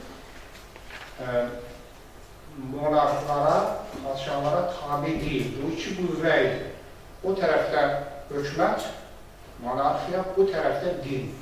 Onlar bir-birindən yola da getmirdilər, məcbur olurdular ki, diyaloga girsinlər, müəyyən bir müddətdən gedir və bu Avropada müəyyən mənada demokratiyanın ilk mücadilələri orada qurdu. İki qüvvə var idi, paylanmışdı. Orada din institutları, kilsə institutu, burada hökumət. İslam dünyasında bir zaman oldu ki, əksinə, bu ikisi əks yox, din aktif olaraq monarxlara tabi oldu. Yəni, din ayrı bir güc kimi yox. İçəri getirən monarxlar da onun din adıyla hərəkət etməyə başladılar, hər şeyə qadağan olmalı. Bu bir rəsm. Məncə bu çox mümkün şeydir, həmdir artıq bu sivilizasiyanı müqayisə edəndə Avropadakı dinlə deməli, hökumətin qarşı-qarşıya durması. Amma İslam dünyasında onların birləşməsi və eyni sözü deməsi. Sanki hökumət xəlifə həm də hökumətin başçısıdır. Osmanlı hökümdarı, sultan, həm də xəlifə idi. Belə deyək ki, hər ikisi mələk. Ali hakimiyyət də mənəm, din də mənəm.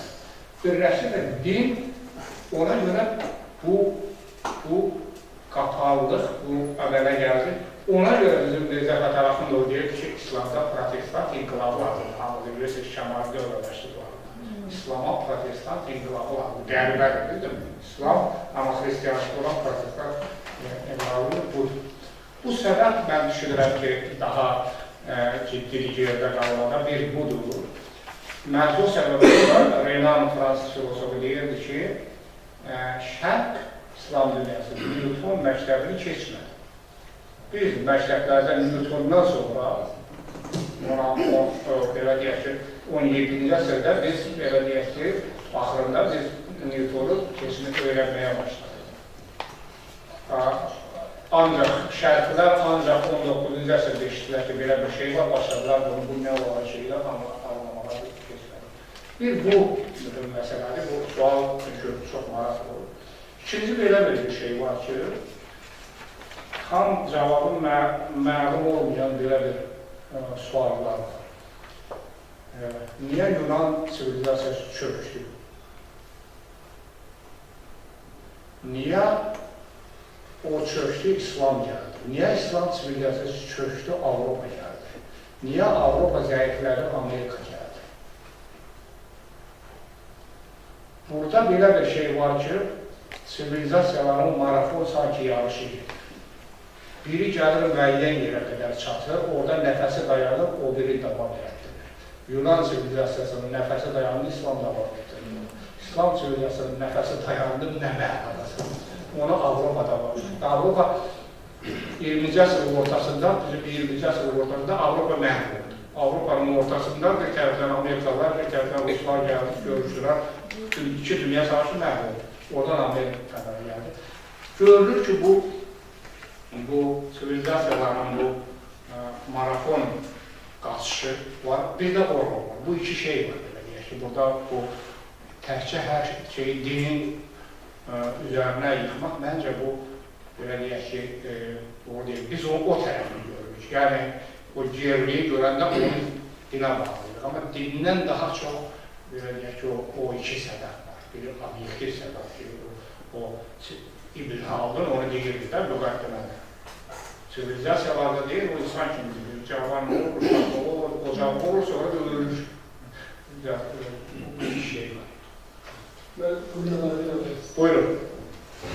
çok yararlı öğrenciler şahsen çok söylüyorum. Ve neyse şahane fazla. Benim sorunum Alimat, Nevas, Ali'de değil, çok bildiğim halde sakalıya var.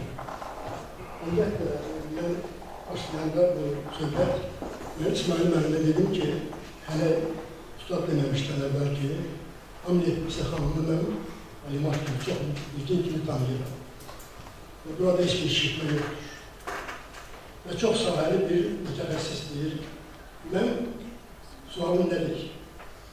Çok bilgin Hamlet Sakalını riyaziyata, fizikaya, felsefeye yahut edebiyata hal-hazırda daha çok hansına meyillidir. Şayet çok güzel tanıyor. Bilecek tanıyor. Şehirlerde bakımlar Çox sağ olun. Bu məsələ də əslində bu polimat nəzəriyyələrində, məqalələrdə bu çox ciddi müzakirə olunur. Bu necə olur belə. Müxtəlif modellər var bu məsələdə. Belə olur ki, bəzi insanlarda, polimatlarda paralel olaraq başlanğıçdan paralel bir inkişaflar gedir. Bəzilərində əksinə bir sahə ilə gelir, sonra bir müddətdən sonra o sahə dəyişməsə əmələ gəlir, bir müddətdən sonra daha sahələrdə dəyişməsə əmələ gəlir. Yəni, eyni vaxtda, düz eyni vaxtda bütün sahələrlə eyni gücdə məşğul olunmur. Bir dövrdə, misal üçün, sən riyaziyyəçisən, sən bir dövrdə bütün gücünü riyaziyyətə verirsən. O bir dövrdə biraz dayanırsan, gücünü başqa bir sahəyə verirsən. Bu modellər var müxtəlif ki, bu mənim xoşuma gələn Çexovun bir sözü var. Məşhur sözdür, bu polimatlığa aid bir sözdür. Sən yəqin izah edəcəksən. Çexov bilirsiniz ki, çox yaxşı həkim idi. Sənət etibarıyla həkim idi. Ali məktəb qutardı, həkim oldu. Amma yazıçılığa başladı. Sonra yazıçılıq onu daha məşhur elədi. Nəyin ki, onun həkimliyi. Amma həmişə də o həkimliyi də çox sevdiyi üçün, həmişə həyəcan keçirir ki, mən həkimliyə xəyanət verdim. Yəni, mən həkimliklə məşğul olmaram, getdim ədəbiyyatla məşğul oldum. Sonra onun bir dostuna yazdığı məktub var, deyir ki, mən əslində həkimlik deyir, mənim qanunlar adımdır. Yazıçılıq mənim məşuqəmdir. Mən deyir, ikisi də yaxşıdır. Amma birindən yorulanda o birinin yanına gedirəm. Adam yorulur da birindən. Düzdür, o fikir verin, bu o məşuqəsinə daha böyük yer verir. Çünki onun böyük yazıcı idi, böyük həkim deyildi. Sadəcə professiyası həkimdir. Böyük məşuqə oldu belə deyək ki. Ona görə qəti surətdə demək olmur ki, bir beşə sahə ilə məşğul olsasa, sən onlardan birini az sevirsən, birini çox. Sadəcə həyatının bir dövründə birinlə daha çox aşıq olursan, sonra ondan ya yorulursan, ya bir başqa bir şeyə görə başqa bir sahəyə geçir. Yəni o, düşünürəm ki, heç kim məcbur eləmir axı insana, sən bu işlə yox, o bir işlə məşğul olursan. Sən istədiyindən onunla məşğul olursan, ona görə bu təxmin olunana bəlli uşaqlarından hansını çox istəyirsə. Bir balaca nüans ola bilər uşaqları istəyəndə. Amma ortalama götürəndə hamısını istəyirsə. Marifən işi görürsünüz. Mənim üçün daha maraqlıdır. Bu söhbət getdi, yeni bir elm sahəsində gəlib. Siz biraz tanışdınız. Bir informatika bu. 20-ci əsrdə 98-ci ildə artıq elm adını alıb. Burada problem yalnız problemdir. Ancaq əsasən dəqiq elmi nümayəndələrə xəbərlər məşğul sayılır. Sən deməli, həm riyaziyyatın statistika sahəsinin müxtəlif diferensial dəlikləri da biyofizikanı, biyokimiyanı, kristallografiyanı, yəni sən konkret məsələdən aydın olsun deyə deyib, zülalın fəza qabı quruluşunu müəyyən etmək üçün bunların hamısını daha dərindən bilməlisən. Deməli, yaxşı bioinformatik olmaq üçün bu sahələri, bir neçə sahəni çox yaxşı bilməlisən. Bir var, bildir, bunu nə adlandırır? Polimat budur mu? Yoxsa Siz dediyiniz kimi rəssam, yazıcı, həkim, müxtəlif sahələrdir bilmək lazımdır ki, polimat adlandırılsın. Mənim üçün bu normal. Bir var, siz dediniz əvvəlcə belə bir şey ki, sən konkret qarşına qoyduğun bir məqsədə həyata keçirmək üçün bilməlisən bəzi sahələri. Çox müxtəlif sahələr olur. Ya kimya, ya fizika, kristallografiya, statistika və s. Mənim üçün maraqlı polimat hansıdır bu? Polimat hansıdır? Mənim fikrim var mı?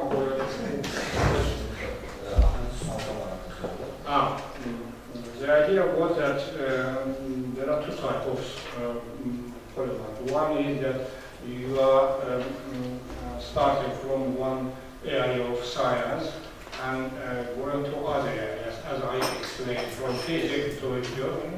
Another was just very opposite side. You are a physicist and poet, and so on. Which of them is the real polymath? Thank you. Can I use this? No. It's on. Okay, great. Thank you very much.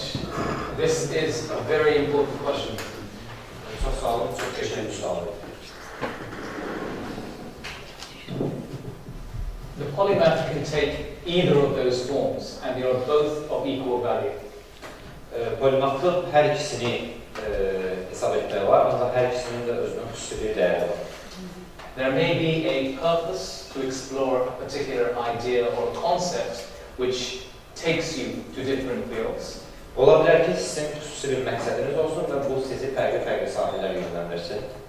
Sometimes there is not a purpose, there is not an idea, there is just a method, but then that leads to a profound idea.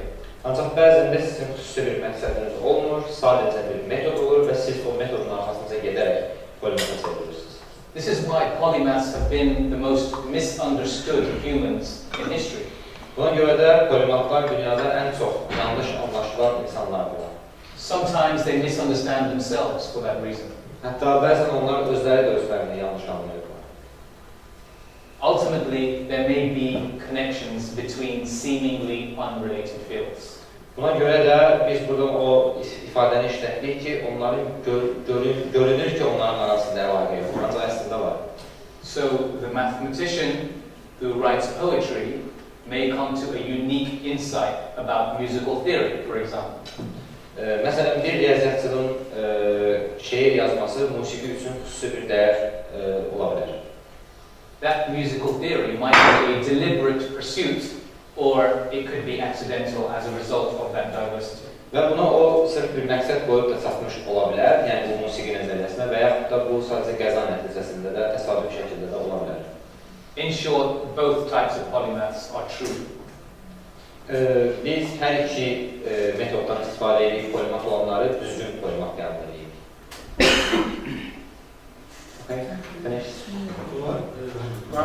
Mən də bir əlavə edim, buna yaxşı sual idi.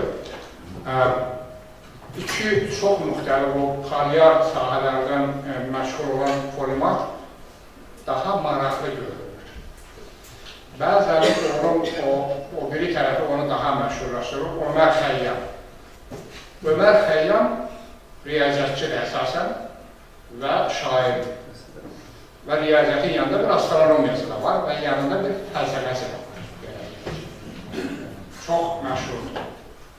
Ömər Xəyyamın sağlığında heç bir şair kimi tanımıyır. Hamı deyəndə deyir, böyük riyaziyyatçı, böyük filosof, böyük riyaziyyatçı, böyük filosof.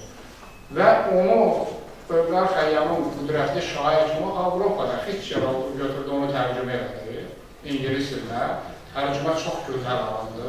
Bütün dünya baxdı ki, bu nə belə deyək, üsyankar, azad ruhlu və müdriş bir şairdir.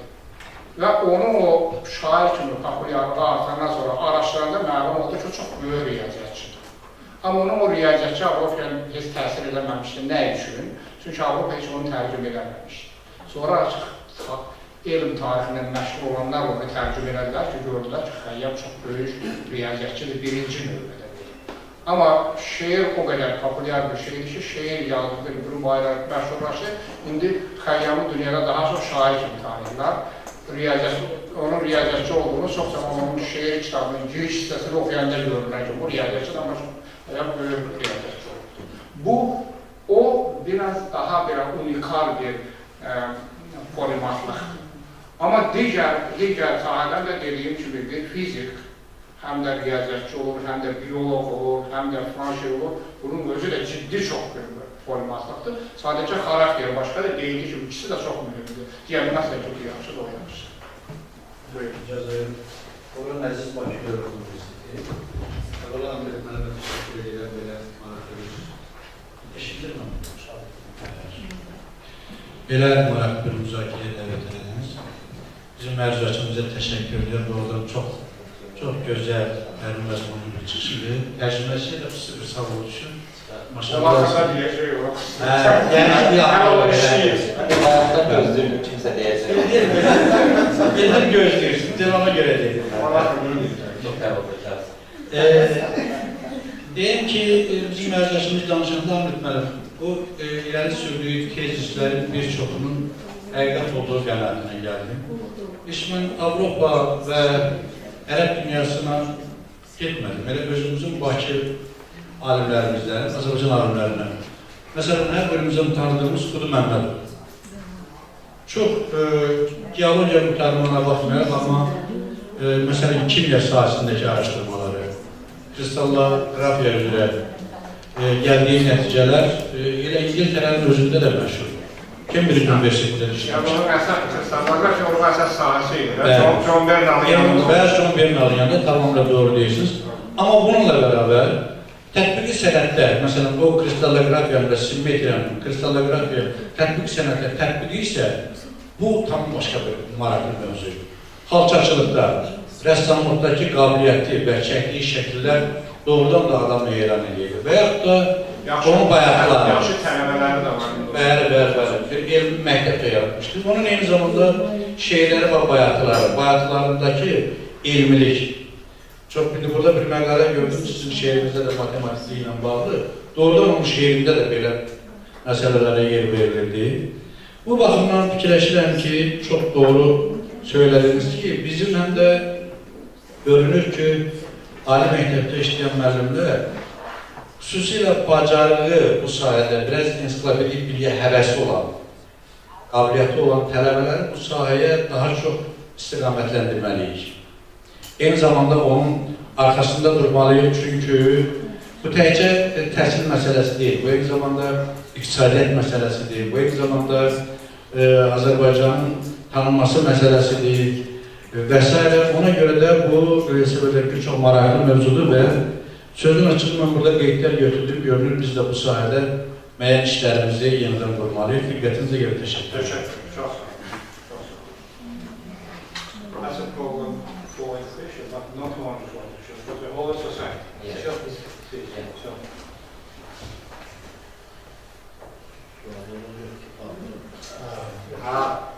Buyurun, Röşen. Ben bu mesele çok merak ediyorum. Ben de böyle sual görüyorum. Müzakirədə çünki birinci də növbədə polimat bizə lazımdır. Bizim orta məktəb kurikulumunu Təhsil Nazirliyində hazırlayanlar. Bu çox vacibdir. Çox vacibdir. Görürsən, riyaziyyat 5-ci sinifdir, miqyas. Miqyas mövzusu var, keçirilir. Coğrafya 7-ci sinif yenə miqyas. Heç bir əlaqəsi yoxdur. Coğrafya 6-cı sinif atmosfer, oksigendən danışır. Müəllim dərsdə oksigendən danışır ki, atmosferin 23%-i həcmcə oksigendir. Məsələn, kimiyada başlayır oksigeni ilk dəfə səsləndirməyə. Bu çox ciddi problemdir və bütün deməli sahələrimizdə var. Ötən Türkmenistanda, mən ora səfər eləmişdim, orta məktəb dərsliklərini review edərlər. İqlim dəyişmələri və ekologiya məsələləri burada nə qədər əks olunur.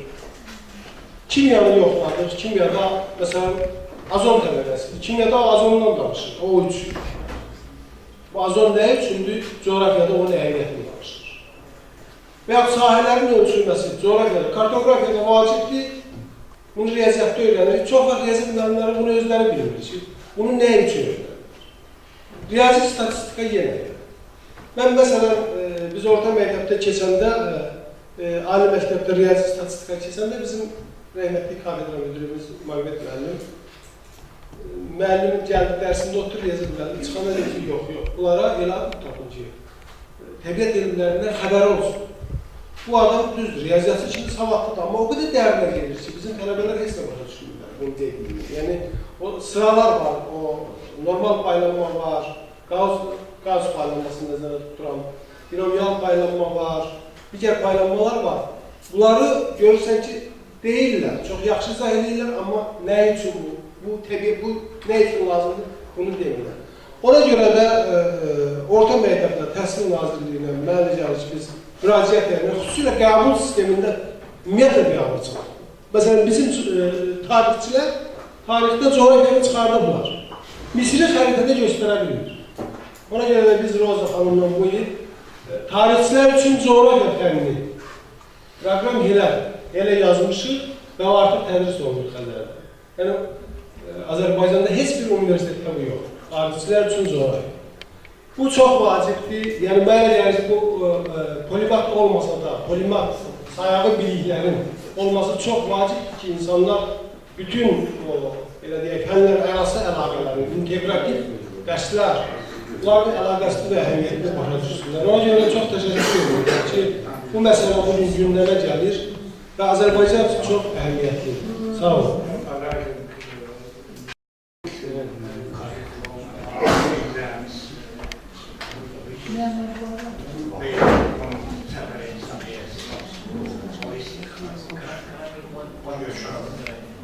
Sorry, Professor. I got the one mic. Okay. I forgot to answer one very important point, and something came to my mind about Nobel Prize-winning scientists. Well, I found here. Yes, exactly. Right. This is important, and if you don't mind, I'm going to read a short passage from the book which explains your question. Okay?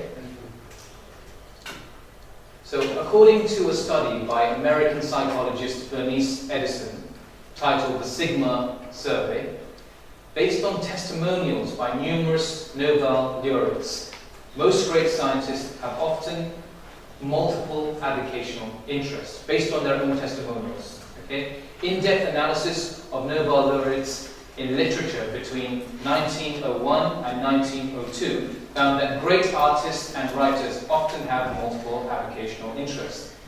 He found that science laureates were highly accomplished, this is Nobel laureates, were highly accomplished outside of the lab.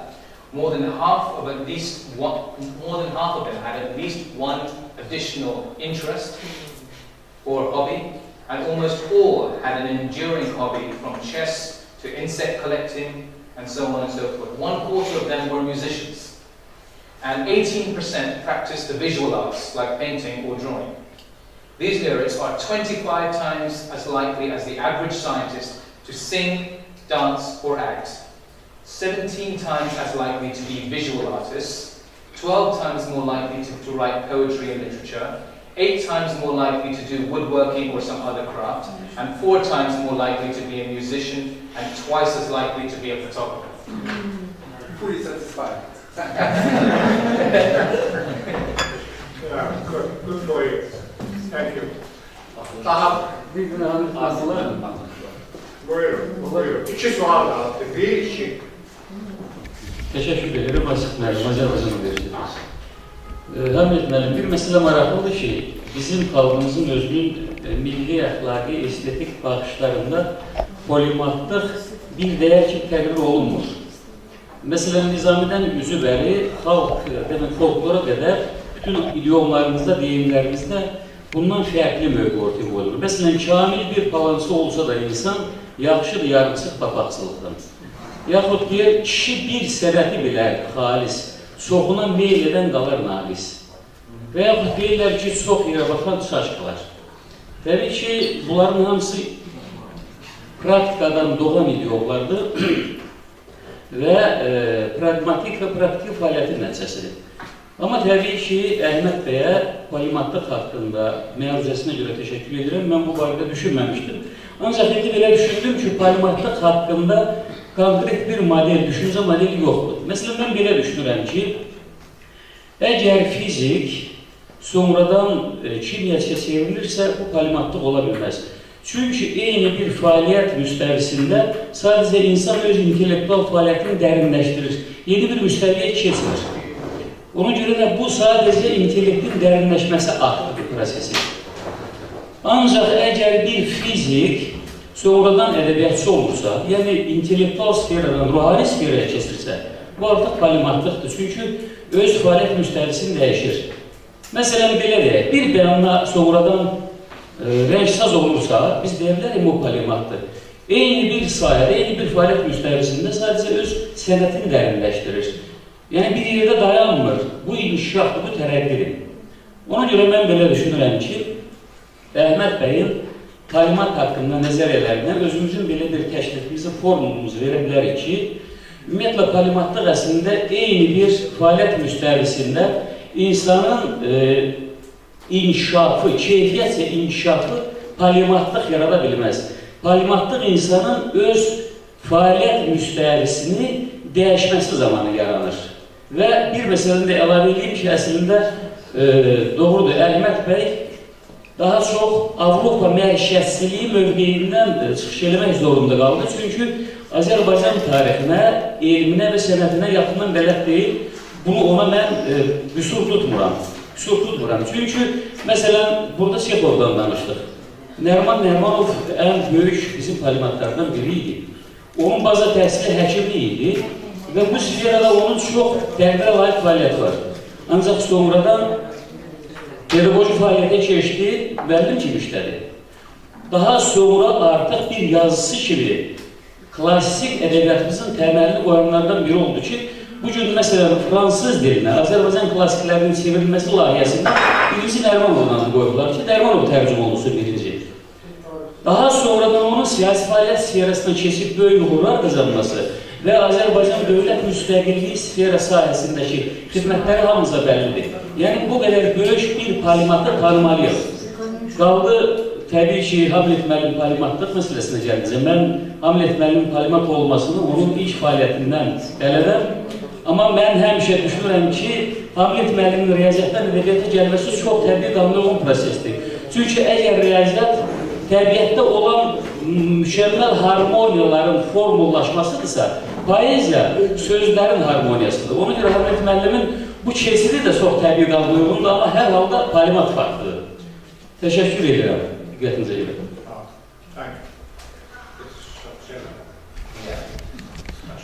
Daha sonuncu, buyurun. Thank you for your speech, firstly. Thank you for your speech, firstly, and second, after summarize all these answers, question, or understanding, maybe not understanding all some definitions and in general structure, I have understood that exists a problem for deeper understanding of these maybe ideas. I agree with Maurice that exist any models or projects. First part of these projects may be the framework, in which framework we can realize all of these ideas. Maybe in the framework of UN or maybe no. And maybe exist some schools and technologies for improving the brain capacity and energy maybe. In history, we look through some historical period of science.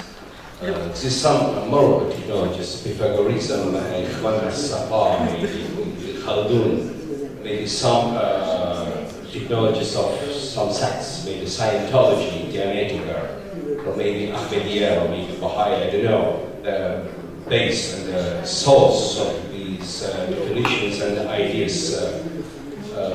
Maybe exist some experiments on thalamus, on hypothalamus about the chance of brain And in general, we know information about energy. We know the religions, but I think it's a distorted understanding of religions that reflect dogmatism and some aspects of religious.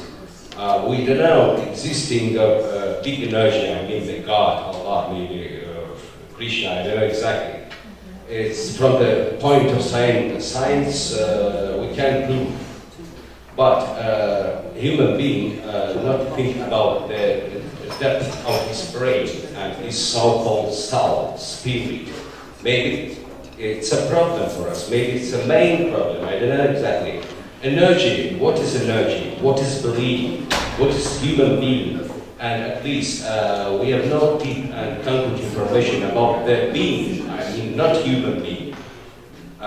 It means the artificial intellect, not artificial, intellect of being, but high, extraordinary beings, I mean space beings. And the question is, how can we, the process, how we can see the future of unification of these ideas and maybe projects. Thank you. Ziya Sənət Xəzər University. Thank you, sir. Thank you. Should I have a... Okay. This is... I feel the answer to this question can only be answered by a polymath. And I'll tell you why. What you've described, it seems to me, is what we in the West define as consciousness. Consciousness. Now, I don't know if there is a particular term to describe consciousness in Azeri language. Sure. Okay. Now, consciousness is a highly mysterious subject. It's being explored independently by poets, psychologists, even quantum physicists, neuroscientists, and so on, right? They're trying to understand the essence of being and mind. How can you possibly understand something so multidimensional by its very nature through a single prism like quantum mechanics or like neuroscience or like psychology? I would argue that it requires the synthesis of all of these perspectives to better understand what consciousness is. And that synthesis cannot happen through an interdisciplinary group, because there will be misunderstandings, there's ego, there's intellectual attitudes and so on, amongst all of them. So an individual, how many individuals do we have in the world that are artists, scientists, spiritualists at the same time? How many do we have? Because ultimately, the idea of consciousness, the reality of consciousness lies in all of these domains. How many individuals do we have that equally understand all of these domains in order to come up with an intellectually credible answer? So therefore, I would suggest a polymath only can have a strong response to your answer. Thank you.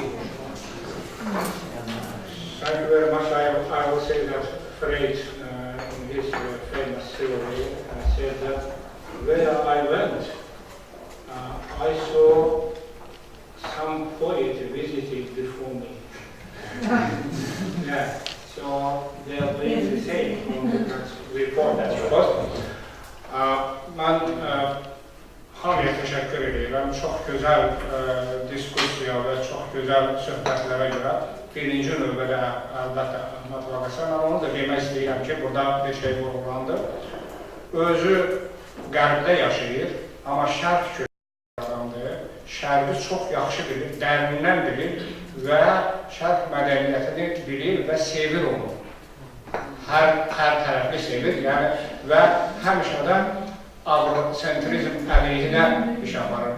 Mənim yadımda üçün məndən intervyu eləyəndə bir dəfə demişdi ki, nə üçün bizim insanlar həmişə məsələn, gedib Avropa ədəbiyyatını oxuyurlar, Şərq ədəbiyyatını yox, belə bir şey. Niyə bu avrosentrik fikir nədən əmələ gəlir? Mən ona cavabımı vermişdim ki, burada bu negativ baxmaq lazımdır, bu pozitiv bir şey, bu zamanın diktəsidir belə. Yəni, həm Şərqi Qərbdə oturub, Qərb dünyasını bilən, Qərb mədəniyyətini bilən və Şərqi bilən, Şərqdən gəlmiş, Şərqi sevən adam. Ona görə məhz bu kitabda Şərqə kifayət qədər yer verilmişdir. Bir də belə bir şeydir ki, hər şeyi əhatə etmək mümkün deyil. Dünyada elə bilsən, 5000 səhifəlik bu kitabın əvvəlində 5000 səhifəlikdə şey yaza bilməsən, yenə deyərsən ki, qıraqda nəsə qaldı. O cümlədən, tutaq ki, yəni, hesab edək ki, Azərbaycan kimi dünyada nə qədər Azərbaycandan qat-qatlı ölkələr var. Çin var, Çindən belə deyək, 2-3 adamın adı çəkilir. Ona görə çətindir, deyək ki, hər şeyi əhatə eləmək. Mən misal üçün düşünürəm ki, Azərbaycanda tarix olmuş formatlardan biri Abbasqulaq Başxanlıqdır. Yəni, müasir son 200 ildə kimisə axtarsaq deyil, o ağla birinci gəlir. Çünki bu adam çox yüksək profesional tarixçidir, çox böyük şairdir, bu adam filosofdur, ilahiyyətçidir və belə deyək ki, coğrafiya və ona aid belə astronomiya əsərləri var, belə deyək ki. Amma bir də söhbət ondan gedir ki, bunu da gərək biz səmimi etiraf edək ki, söhbət ümumiyyətlə biraz bilməkdən, çox bilməkdən və biraz yazmaqdan getmir. İndi bugün internet var, yazanların çoxsu, yazanların böyük əksəriyyəti get internetə, oradan biraz axtar tapıyla bir yazı yazıyla, elmi yazı və dərin yazı o cür olmur. Elmi yazı, dərin yazı Wikipedia-nın olmur. O Wikipedia bir orientasiyadır, bir bax gör harada var, mən orada var. O dərinə girəndə, misal üçün, Abbasqulaq Başxanov, misal üçün, astronomiya əsərinin bir dənə qərbli, onun haqqında bir yazı yazıbdır, qısaca baxmanın. Deyir ki, bizim mənbələrə əsaslanıb qısaca məlumat veribdir astronomiya haqqında. Keplerin qanunlarının dəqiq formulировkasını verə bilməyibdir. Özü də təcrübə astronomiya, bunun heç teleskopu da yoxdur, heç baxmayıb da belə. Elə kitablara baxıb yazır. Düz mü deyir? Tamamilə düz deyir. Yəni, Abbasqulaq Başxanov bizimdir deyən, mütləq biz onun bütün tərəflərini el-ver olmur, belə deyək ki.